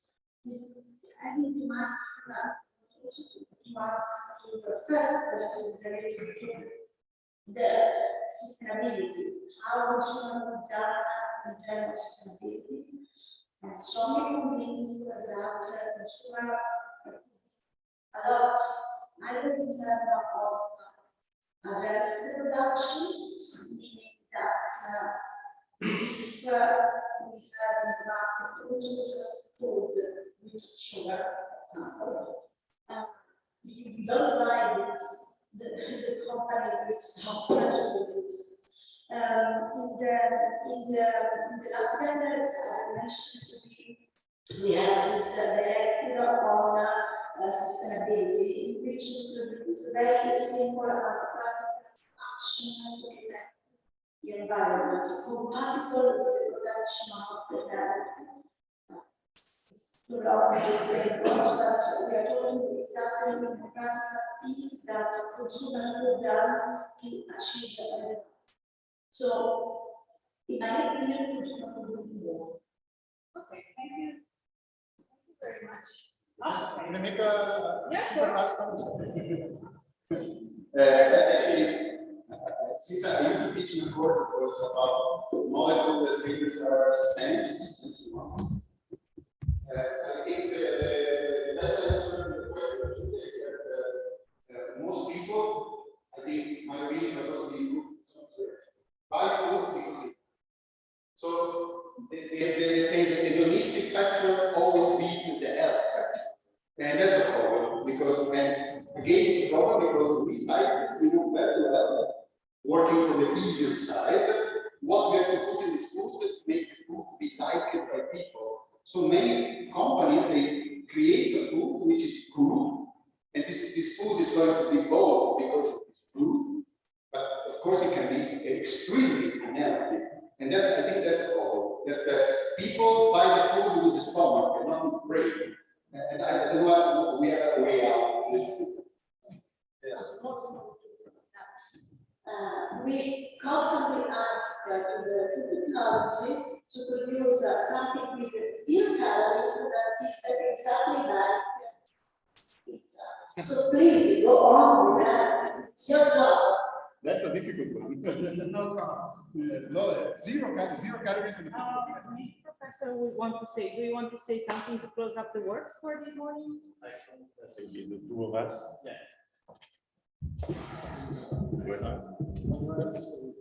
It's working. Yeah. So, first of all, I want to thank you all for being part of this congress. For me, it's been a great pleasure to come back to my university, even if I work in another one now.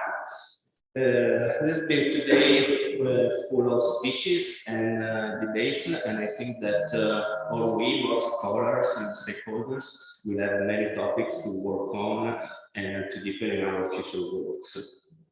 I think it's clear that facing the problems and issues that are arising nowadays, food policy shaping, we must find a deeper and strengthen the cooperation between art and social sciences. So I think the best place to do it in the proper ways is the university. So I want to thank the University of Pavia, especially the Department of Political Science that provided the fund to organize this Congress. And we all have to thank Julia that while she was preparing as her thesis defending for her PhD, has organized in a very great way this Congress. So we are, I am for Julia. And at least but not last, Professor Ferrari was the idea and has provided us all the scholar have arrived, and we can't. I can't end my speech without thanking the International Academy of Comparative Law, l'Accademia di Diritto Internazionale di Diritto Italiano, l'Accademia Italiana di Diritto Comparato, the Journal of Public Comparative and European Law. And so I leave the floor to Professor Ferrari. Thank you all, and thank you again. Thank you. Very few words to add on my side because many things have already been said. Most of all, I want to thank the organizers, mainly Giulia and Damiano, for the staying power, because it took a lot of work in order to keep the people together and to manage material things and so on.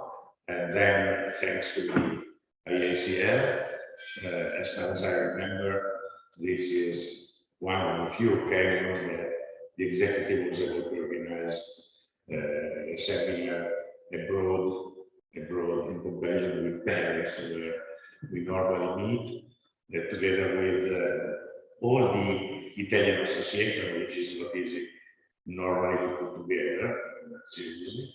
And this is the first time that we succeed in having all of them together. And then thanks to the faculty of political sciences in the University of Pavia. Unfortunately, we couldn't have Professor Alessandro Venturi with us, but I do hope there will be future occasions to repeat events like this one.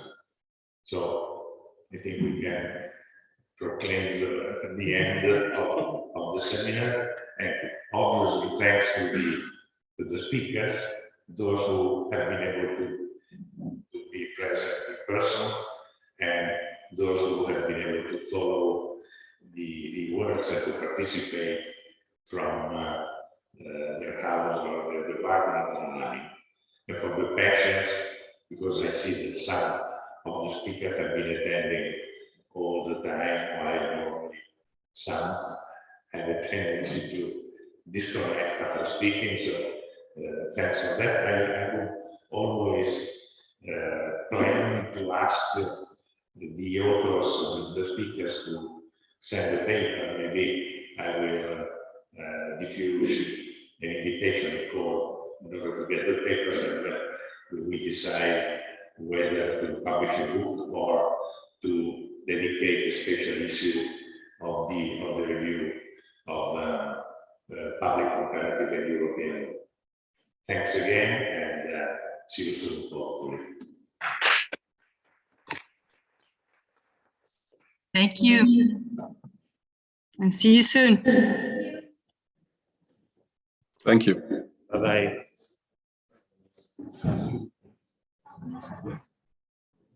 Ciao Giulia. Ciao Damiano.